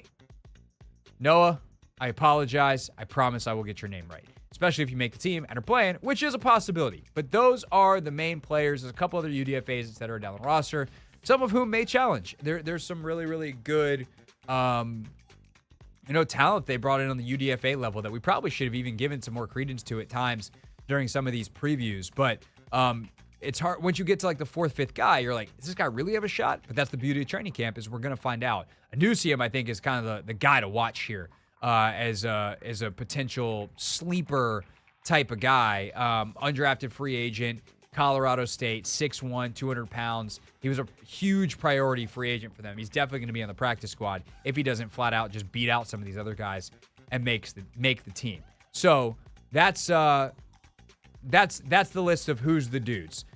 Second, number 2. Who coaches the dudes? Starts off, of course, with Joe Witt Jr. He has been one of the best defensive backs coaches in the NFL for a number of years now. Hasn't necessarily gotten the love because he's been attached to some really great DCs, mainly Dan Quinn. These 2 guys, DQ and Joe Witt, known each other forever. Witt is a huge part of the success of Deron Bland, of Diggs, of all these guys that have been ballers in Dallas. And I just kind of think if you can't play DB for Joe Witt, I don't think you can play in the NFL. Sometimes there is, of course, fit things. I'm sure there's some DBs out there that just don't fit what Joe Witt wants that could actually be useful in other schemes. I wonder if one of those is Emmanuel Forbes or Benjamin St-Juste. Like, we're going to find out. That's kind of the fun of this. For us, it's not so much fun for them. It's their jobs that are on the line. But Joe Witt Jr. is going to have a huge, huge impact on this back end, not only in how he calls it, but he will certainly be involved in coaching them up. The other two big names to know, Tommy Donatel, who is the DB's coach, long time assistant. He's played a couple of different positions as a player back in the day. His dad is Ed Donatel, who's a longtime coach. Unfortunately for Ed, last team with the Vikings when they finished dead last in defense a couple of years ago. Brian Flores, of course, revived that team last year. But Ed Donatel had some good years in the NFL as a coach for sure. And so Tom Donatel has grown up around it. And then former long time NFL corner Willie Gay is the assistant DB's coach. So we'll see what kind of impact he can have bringing that former player at the NFL level, former veteran, seen it all, done it all. What does he bring to the room? But those are the three main guys that will have the biggest impact on this group in terms of the coaching staff. Number 3. Number 3 is really, really hard to answer. Number 3 is who's the best player in the group? I don't know. I truly, honestly do not know who the best guy in this group is. I think the best case scenario, let me answer it this way then. The best case scenario for the best player in this group is if the answer is Emmanuel Forbes at the end of the year. If he, as a former first-round pick, and a former as in last year, 1 year ago, first-round pick, turns out to be a stud after all, that solves some problems. 1, you have him for multiple years. 2, you have him multiple years for cheap. 3, you haven't wasted a first-round pick, which even if you, as a front office, didn't make it, is a valuable team-building resource. He also, if he pans out, is going to be a guy who intercepts the ball 5 to 8 times a year at least, because he's that special of a ball hawk in terms of the skills that he has. And he seems to be really, really good with the ball in his hands in the SEC, because not only was he one of the best interceptors of the football ever, he is their all-time leader in pick sixes. So the best case scenario here is that Emmanuel Forbes is the answer. I do think there's a chance it's Benjamin St-Juste, because I think that Juice has all of the physical, like he is built in a lab from a measurables standpoint to be a Dan Quinn corner, a Joe Witt Jr. corner. He just doesn't have the ball skills. They forgot to insert those before they shipped him out of the lab. So I think he could be the answer. I think Davis might wind up being the answer. I think Sainer still might wind up being the answer. Like his role is going to be more limited because they'll use some of the multi-safety looks. They'll be in base some. Like his snap percentage is going to be lower than the outside guys. But there's a chance that Mikey Sainer still just makes a ton of plays this year, and you're trying to find ways to get him on the field because he's your best player even as a rookie. So this is pretty wide open, which also means the next question's wide open. Number 4. Number 4 is who's the wild card in the group. Who's someone who could change the fortunes of this position group. And because there's no clear-cut best player, it's all those same guys. I think Forbes is probably the most correct answer because of the reasons I said. It not only solves a short-term problem for you, it solves a long-term problem where you don't go, we need a number 1 corner. If Forbes proves himself to be that, especially in this division, with A.J. Brown, with CeeDee Lamb, on down the list of great receivers that you're going to see every single year for the next, 5 years at least, if not longer, in a guy like Lamb's case, whew. Malik Neighbors, by the way, drafted this year in New York. Like, that is such a relief for you long-term. I don't know. And is there another guy that you look at on this list? Anusium, maybe, as a UDFA? Like, what happens if he's this year's Bland, this year's Diggs, later round guy who plays for Joe Witt Jr. and turns out to be a stud and leads the NFL in interceptions? I can't rule anything out. Like, I truly, honestly have no idea what to make of this group. It is as unpredictable top to bottom of a position group that I can remember covering since I joined this media market in 2015. you're asking from a wild card, like who my wild card? If you have wild card an answer that you feel good about for either who's the best player in the group or who's the wild card, fire away, because I sure as hell don't. And we're just talking about corners. Yeah, I would say my wild card would be.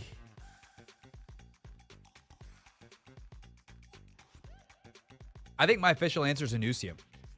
I think he's super intriguing. I know they like him. He played well in the spring. UDFA, what if he upsets the apple cart? What if he winds up not only just making the team, but starting? And he's lanky. Long, lanky, super physical. You're like, who's that dude?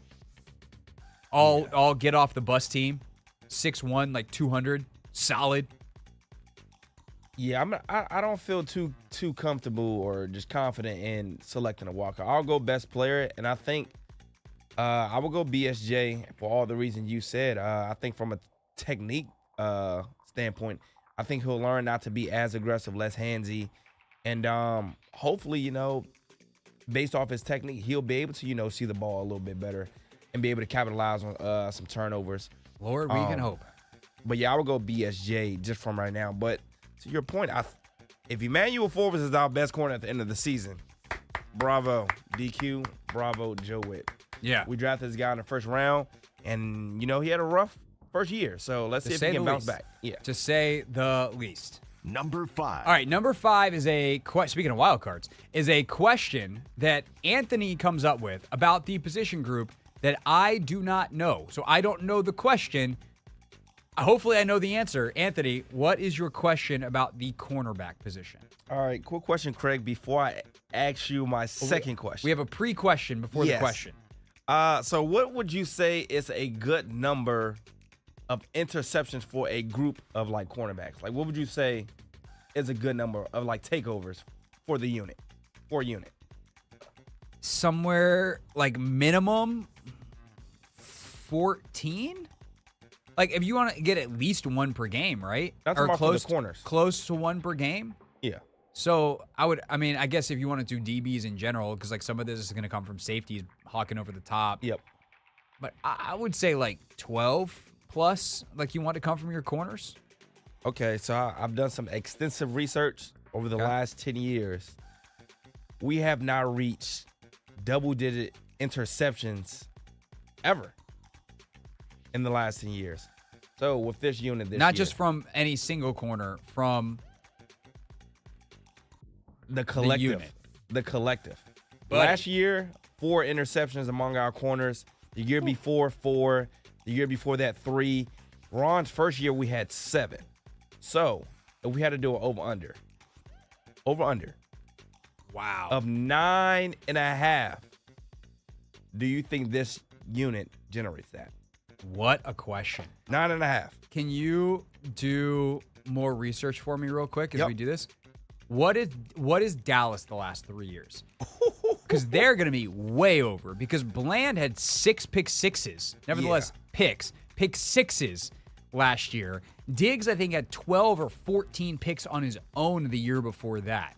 Yeah. So if we go, I'm asking you to do this because you obviously had a place that you were doing this research. Yep. So I'm letting you peruse back to that website.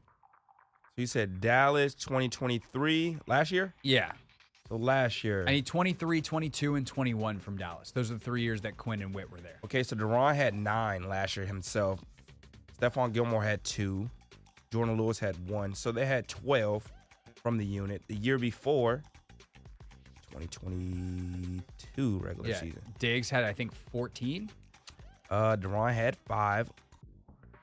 Diggs had 3. Oh, I had to go back 2 years. Oh, 2021. 21, I guess, was the year that he had the monster year. Yeah, Trayvon Diggs, 11. Anthony Brown, 3. Jordan Lewis, 3.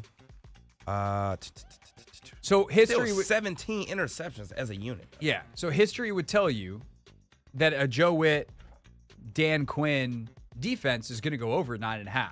Okay. History would tell you that this group of players is under. I'm going to go over. Here would be one of my questions would be though, do we count Quan Martin as a safety or a corner? I'm counting him as a safety for the purposes of this preview because I think he's going to play a lot more there. Yeah. But when Quan lines up in that nickel, Buffalo nickel, Do we count that guy as a corner? That could be the difference in the number. Yeah, and I think they're probably going to have him listed as a safety. So I'm going to say between Forbes, Davis, St. Juice, Sainer still, I'll go over. You're going over 9.5. Okay. Barely. Hey, look, I need to also write these questions down because we should circle back to them. Good thing for you is if you miss any part of this, Anthony, it's on demand. Yes. You can listen to it on the podcast. You can watch it on YouTube. There's any way you want. You can go back and find your own questions and write down my answers for prediction purposes. And maybe we'll do a recap of the previews at the end of the previews. Yes. All right. Last but not least. Number 6. Who makes the squad? This is so hard. So I think they're going to have, let's say, 10 DBs total. Maybe 11 with this crew. So we're looking at like 5 or 6 safeties. So we're looking at, let's just say, let's go 5 corners. I feel like that's the right number. 4 is easy. Forbes, St. Juice, Davis, Sainer still. I think that Anusium is your last guy. And then you're talking about Holmes, Castro, Fields for a potential 6th and a special teams spot. This is why the safety room is so hard, because like you have Quan, Chin, Forrest, Butler, Reeves, Dominique Hampton, and like a bunch of those, like Butler, Reeves, are some of your best special teamers. Quan was one of your best special teamers last year. I don't know whether he'll continue to play teams. He might be too valuable to the defense. But like the number, this is the thing that, you know, Logan and I were talking about this morning as we were doing our Take Command previews. The numbers get real dicey real fast here on some of these units. And I think that we're going to make a list. I'm sure we'll do a 53-man roster projection guess. I think, you know, sometimes you wind up doing it and you're like, oh, I need to add a guy. I need to do this. I think if we do like a liberal list, if you will, like as opposed to a conservative list where it's like, oh, no, let's not add that guy yet. If we're just real lax with who we want to put on our initial list and then know, okay, we might get to a certain number that's above 53 and have to cut down, we could be talking about 60 guys. Most years it's 54, 55, and it's like 1 or 2 spots. I legit think we're going to be talking about an extra 1 to 2 guys at almost every single position on this team. When was the last time we could say that? We have it. Like ever. There's like 9 receivers, bro. Which the receiver is the one position where we've had that problem before, where it's like, I can make an argument for any of these 11 players. Like, okay, fine. Receiver, it tends to happen. But we're talking about legit 4 or 5 running backs. We're talking about, 4 quarterbacks potentially. We're talking about 4 to 5 tight ends who have a shot. Like, they have a shot list is like 80 plus guys. Realistically, the guys that I think are probably going to wind up in the final, buckets that are really getting compared, we're still talking about 60. And it's not just going to be, DB5 versus DB6. Which one's actually DB5? It's going to be DB5 versus DB6 versus tight end 4 versus whatever, because the special team stuff and the actual roster spots, which is why, for instance, like, do they keep 2 or 3 quarterbacks? They might wind up keeping 2 because they got too many other dudes they want to keep. And they'll just be like, screw it. If we get to our 3rd quarterback, it is what it is. We'll try to get, Jeff Driscoll to the practice squad and Sam Hartman to the practice squad. But they're only going to keep 2 because you don't have room. Yeah, I don't think we'll have this problem necessarily next year, but I think just by... I think you will. I think this is an consistently bring in 29, 30. Not 29 new guys, but you're going to have this year, right? You're going to have but you're going to have these guys are not going anywhere. Oh, yeah, some of them are, right? But like this is the problem, air quotes, with having a good GM. He finds good players. I'm about to say it's a good problem to have. It's a good problem to have. It's not so much fun. Yeah. Congrats, Adam. You played yourself. Now you got to cut some of these guys. But going into it, man, with the way some of these dudes played in the spring, it is going to be really, really tough to break down this roster. We'll give it our best shot. I feel like we should do a roster projection on Wednesday. So we'll do a 53 on Wednesday. It'll be a good time. We'll see how that goes. Hopefully it's less painful for us than it is for Adam, because we're not actually cutting people's jobs. And he's going to have to do that coming up in early September. All right, that is our cornerback preview. Again, we're doing that every day at 6 o'clock. We did O-line, D-line, a couple other positions last week. So if you missed them, go back in the Hoffman Show podcast archive and check it out. Meanwhile, today over in Europe, the U.S. men's national basketball team had another fight on its hands. They barely beat Germany after barely beating the South Sudan this weekend. How concerned are we that the U.S. is not going to win gold? And is it a problem that LeBron James is still the GOAT? And maybe even the greatest of current times? What you can do that, not analogy. What's it called? Abbreviation? Yeah. Not good. Not good. We'll discuss next on the Hoffman Show on the Team 980 and always live on the free Odyssey app.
It's the Hoffman Show. We're on the Team 980, always live as well on the free Odyssey app, streaming as well on YouTube if you want to watch the show at the Team 980. So today, Team USA, men's basketball, you know, the LeBron James, Steph Curry of it all, they played Germany, who is very, very good. The Wagner boys, Dennis Schroeder, amongst others, plenty of NBA players. The defending World Cup champions. And it didn't go great. They did win, did the USA, 99-88. It took LeBron James heroics in the fourth quarter again, which was reminiscent of Sunday when the U.S. played the South Sudan, a very new, not just basketball country, but a very new country, period. Of course, the area has always existed, just independently new in South Sudan, which is great. But Luol Deng, former NBA player, is kind of the architect of that program. Gabriel from Chicago, who is a member of the Bulls. He's their best player probably, but not a ton of NBA guys, a couple of D1 guys. But they were up on the U.S. in the first half and at halftime and into the third quarter and, pulled ahead in the fourth. Like, it was a game. And then at the end, LeBron James was able to get the game winner with 8 seconds left and then a defensive stand, and voila, the USA wins, and they're 5-0 going into the Olympics in this summer tour. They've had some more comfortable wins, 20-pointers against Canada and some others. Serbia, they beat thoroughly, which has Jokic. So it's not like it's all been nail-biters. But, Anthony, I think a lot of people look at this team and it was like, oh, they're supposed to go back to what the Redeemed team was in 2008, what some of the other dominant teams have been in this stretch. Certainly, Dream Team 92, are they more talented, whatever, some of these conversations. And then they go out and are winning by 4 points. And people are like, whoa. How can we talk about them being all-time better than the Dream Team, more talented, have those questions when we don't even know if they're going to win the gold medal? How concerned are you that they are beatable at these Olympics? Well, first of all, I don't think it's fair to compare the 92 Dream Team to this team just because the world has far better players. Look, you and your good points can absolutely be heard because that is a correct response. To the way I set up the question in the most sports talk radio way possible, that is the correct response. But that goes into the answer, too. Like, how beatable are they? Well, they could be that great, but they're also beatable because a lot of these other teams have been playing together for a long time, have some sort of identity, and By the way, they also have a bleep load of talent that is now dispersed throughout the world. Yeah, I definitely think they are beatable, and I think the way South Sudan was able to stay in the game against Team USA, hit threes. South Sudan hit 14 threes. I want to say the U.S. only hit 7. And I'm looking for the box score right now for, here it is. For today? Yeah, for Germany? today. So we made 2, 3, 5. We made 6 total threes today. And then you look at Germany, 8, 10, 12, 13. So I think that is the recipe to beat Team USA. If you can, and we see this in the NBA, like teams that shoot a lot of three-pointers and at a fairly efficient rate tend to, win the games or be in games. And I think that's on full display with this Team USA team. We have a lot of great players, but we don't have a lot of shooting. We have Steph Curry. LeBron, he stepped up and hit a clutch shot down the stretch of the game. Big 3 late in this one, yeah. But without Kevin Durant, without a Carmelo Anthony, we don't have that three-point shooting that we're accustomed to having. Yeah, no, Carmelo was such an amazing Olympic player in part because that three-point line was just a little bit shorter, and that was Carmelo's sweet spot. Like, Carmelo was a good NBA three-point shooter, but you let him take a step in, and he's one of the greatest shooters ever. That mid-range in the NBA, like, he was dominant. And now all of a sudden it's 3, and it's like, whoa, okay, this is not fair. So Steph, Devin Booker needs to hit shots. They haven't had Durant yet. He is a massive game changer for them. But the other thing that I think about with Team USA, Anthony, that some of these other teams have more established is there's a hierarchy on other teams. The problem with putting together an all-star team is players tend to over-defer.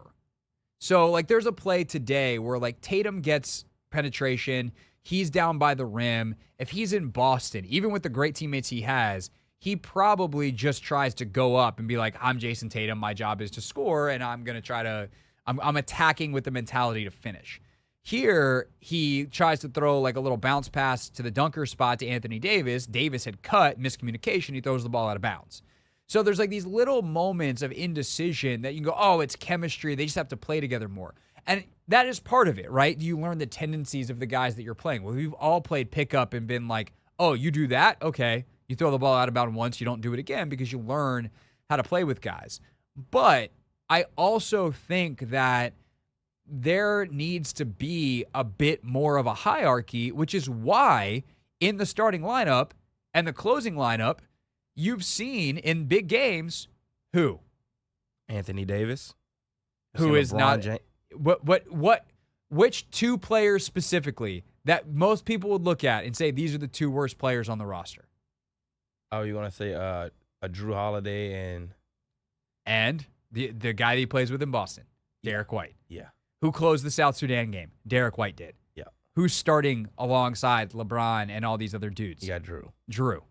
Why? Because you need role players. You need players who will be stars in their roles, but guys who understand where they are in the pecking order, who know it is my job to just move the ball, who know I'm not hunting shots, but there's certain shots I need to take for the offense to function, and that will do the dirty work defensively, who will apply ball pressure constantly. Like, these are how set good screens. And like Anthony Davis, that's the funny thing about AD, because he's one of the most skilled, talented big men that we've ever seen. Like, his ability to handle, he can shoot it, he can shoot threes.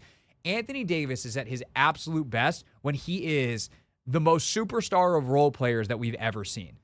Screen setter, dive to the rim, catch lobs, like a lot of stuff that Daniel Gafford does. He just does it deluxe version. And oh, by the way, if you wanted to play through him, he could drop 50 in a game. It's just that that's probably not the best way to win. So Davis is actually incredibly valuable for that. Like, one, he's their best defender as a big. Holiday, I don't know, and White on the perimeter, but probably Holiday on the perimeter is your best perimeter guy. But Davis is one of those guys who doesn't need a ton of shots, and he occupies important spaces on the floor, but he can also stretch out and shoot. Bam Adebayo, I think, is the same exact kind of player. He's a guy you can run offense through, but not necessarily to shoot. Like, he'll find the right guys, and he's played a lot of important minutes for this team. But I think when you get LeBron, Anthony Edwards, Steph, etc., Tatum on the court, those guys are going to have more trouble figuring out, okay, if JT has the ball at the top, where do I go? What space do I need to occupy? What's my role right now? Because normally when someone else has the ball, they're like, 1, 2, 3, go get it. Like that is their instinct. That is how their teams win. That is how they play. And so it's hard if you're Steve Kerr to be like, okay, we need to play through someone. And that means that Jason Tatum, you're now a corner shooter. But like that's kind of what's going to happen. And I think my question that I have for this team that they need to figure out in these opening rounds while winning and then ultimately be at peaking in the medal rounds is who's the player you play through? I think it's a great question. I think we have slowly but surely, though, figured out who they are going to play with through these 5 games. I think LeBron James obviously going to be the guy that you play through. LeBron certainly seems like the best guy on the floor, which is crazy because he's 142 years old. And he's, making the most of the moment, though. I feel like down the stretch of the game, a couple of people have the ball in their hand. They passing it, and Bron's like, all right, I got it. And then I think with the second unit, we've seen Anthony Edwards be that guy where they're playing through him. And, the points you were making about Anthony Davis, being a role player to an extent, Bam also being that role player. So I think the second unit, and we've seen, that unit thrive a little bit more, but it's because we already know who they're running the offense through. It's going to be Anthony Edwards, and then everybody else, get in where they fit in. I think with the starters, it's been a little tough just because of, again, what you were saying, indecisiveness. And that indecisiveness has led to a lot of turnovers. LeBron had 4 against the South Sudanese, and then he also had a couple in this last game as well. So I think Bron being like super, passive early in games is hurting him a little bit. The guy that I would, quote unquote, play through is Curry. I would play through the chaos that Steph Curry can cause. He is so unique with what he does and his ability to play on and off the ball, run off screens, all that kind of stuff. And I would kind of say, LeBron, you're Draymond. You're going to do the Draymond stuff. And we're going to run pick and rolls with you and Steph. Steph's going to be running around like a crazy person with his head cut off. Defenses are going to get attracted to him. And we're going to trust the ball then in your hands as he's running around to then read, oh, okay, there's AD for a back slip cut. There's this other guy for a back cut because 2 guys went with Steph. Or let me just hit Steph right in the pocket. Steph shoots, bang, bang. Like, that's kind of how I would play it. Steph is on the ball in pick and roll with LeBron. If there's not something there off the initial action, you just keep Curry running around. And I would play some extended stints like that where Curry is the offensive focus, knowing that LeBron is going to wind up with the actual ball quite a bit, and thus he will be able to make the right decisions as everyone else plays off of that. That's how I think I would do it. I also know that is a little high risk because you get into the turnover stuff where you're making a zillion reads versus can I just space the floor and let the best players in the world play glorified one-on-one? It's tough. It's a hard decision. Do you think Team USA is holding that back? They don't want to show too much just yet. Maybe. It's early. Maybe. 5 exhibition games, and they've done some of that. Like, they've gotten Curry some looks. Yeah. But I also do think they need to figure out ways. It's just hard because, like, if you can do the stuff that Curry does in Golden State or did in Golden State for a dozen years with Clay, with, like, Devin Booker, well, okay, the split cuts and stuff like that, great. But it's hard to do that stuff. That requires so much chemistry and so many reps, and you just don't have it. I do wonder once Curry and Durant are out there, though, the geometry of the court changes so much with KD as a shooter. That becomes pretty fascinating. I have faith in them because here's the thing. They're a bunch of high basketball IQ guys. And also, they got to figure out what to do with Embiid. I think Joel is the tough one as well. Man. He had a pretty good game today, but they run some stuff through him and some of the cutting and the spacing is weird. And I do think he limits some of their three-point shooting options. So I think there's going to be some time where, like, Joel is dominant and you play through him in the post for a couple minutes and just, like, let him get some buckets and build up a little bit. And you take him out and you go 5 out and LeBron's playing center or AD's playing center and it looks totally different. So that is the beauty of this USA roster is they have choices, unlike in the past where they've been deficient in some spots. But does feel like they need to figure it out kind of quick here because, they start playing Olympic basketball this week. They're done with their pre-Olympic games. They do finish 5-0, which does seem like a relevant place to close. When we get back, we close with real things real people said into real microphones, plus the best thing from the show today.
All right, wrapping up here on the Team 980. BetMGM tonight coming at you in about 10 minutes. Couple of housekeeping notes. Tomorrow, 10:30 a.m., live on the Team 980, Dan Quinn, Adam Peters press conference.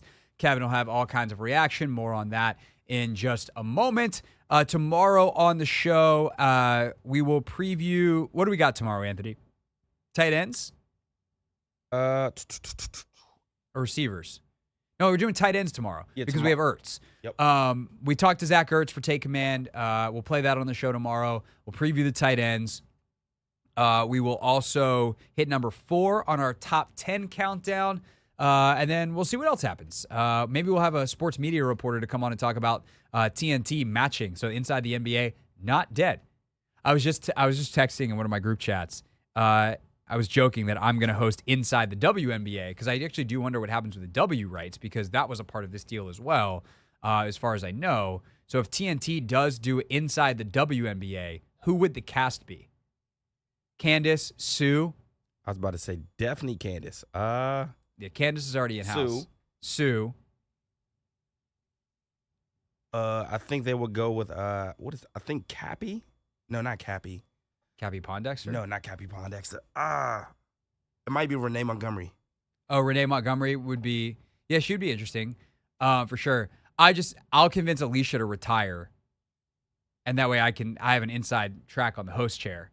You're a smart guy. And then it's Alicia and 2 of her former teammates. She won championships with both Candace and wow, this is a genius idea.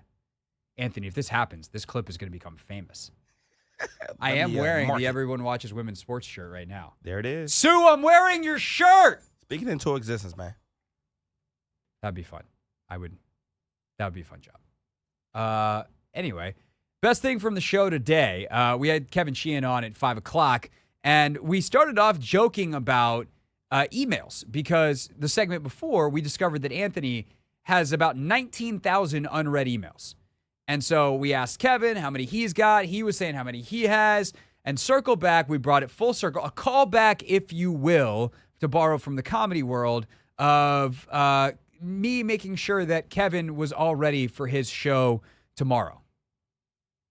Okay, well, if you want to do that for the first 30 minutes of your show tomorrow, then I programmed basically your entire first hour. Another great opening segment idea. There we go. Do me a favor. I'd like you to send me an email. Okay. With how the show should be programmed tomorrow. I just hope I see it and open it. Yeah, if it doesn't get lost in the end, you'll see it in 2028. We'll be a couple years away from a new stadium opening for the Washington insert name here's.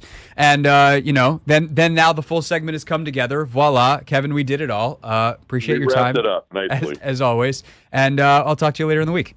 And that, boys and girls, is how you tie every loose end of every joke from a 20-minute interview. You did a fantastic job. Are you going to tell everybody what happened afterwards? Well, some of you might already know because I did send Kevin an email. Here's Kevin's rundown for tomorrow. 10 a.m., questions you would love to ask DQAP, which was the segment idea that I gave him. 10:30, the presser. 11, calls reacting. 11:30, you get a guest on to talk about it. 12, you take the top bites from that press conference there. And then at 12:30, either more calls or a guest. And I signed the email, you're welcome. That email is on Twitter if you'd like to read it. Kevin did read it and responded. He said that was brilliant. Ladies and gentlemen, you're welcome, The Kevin Sheehan Show.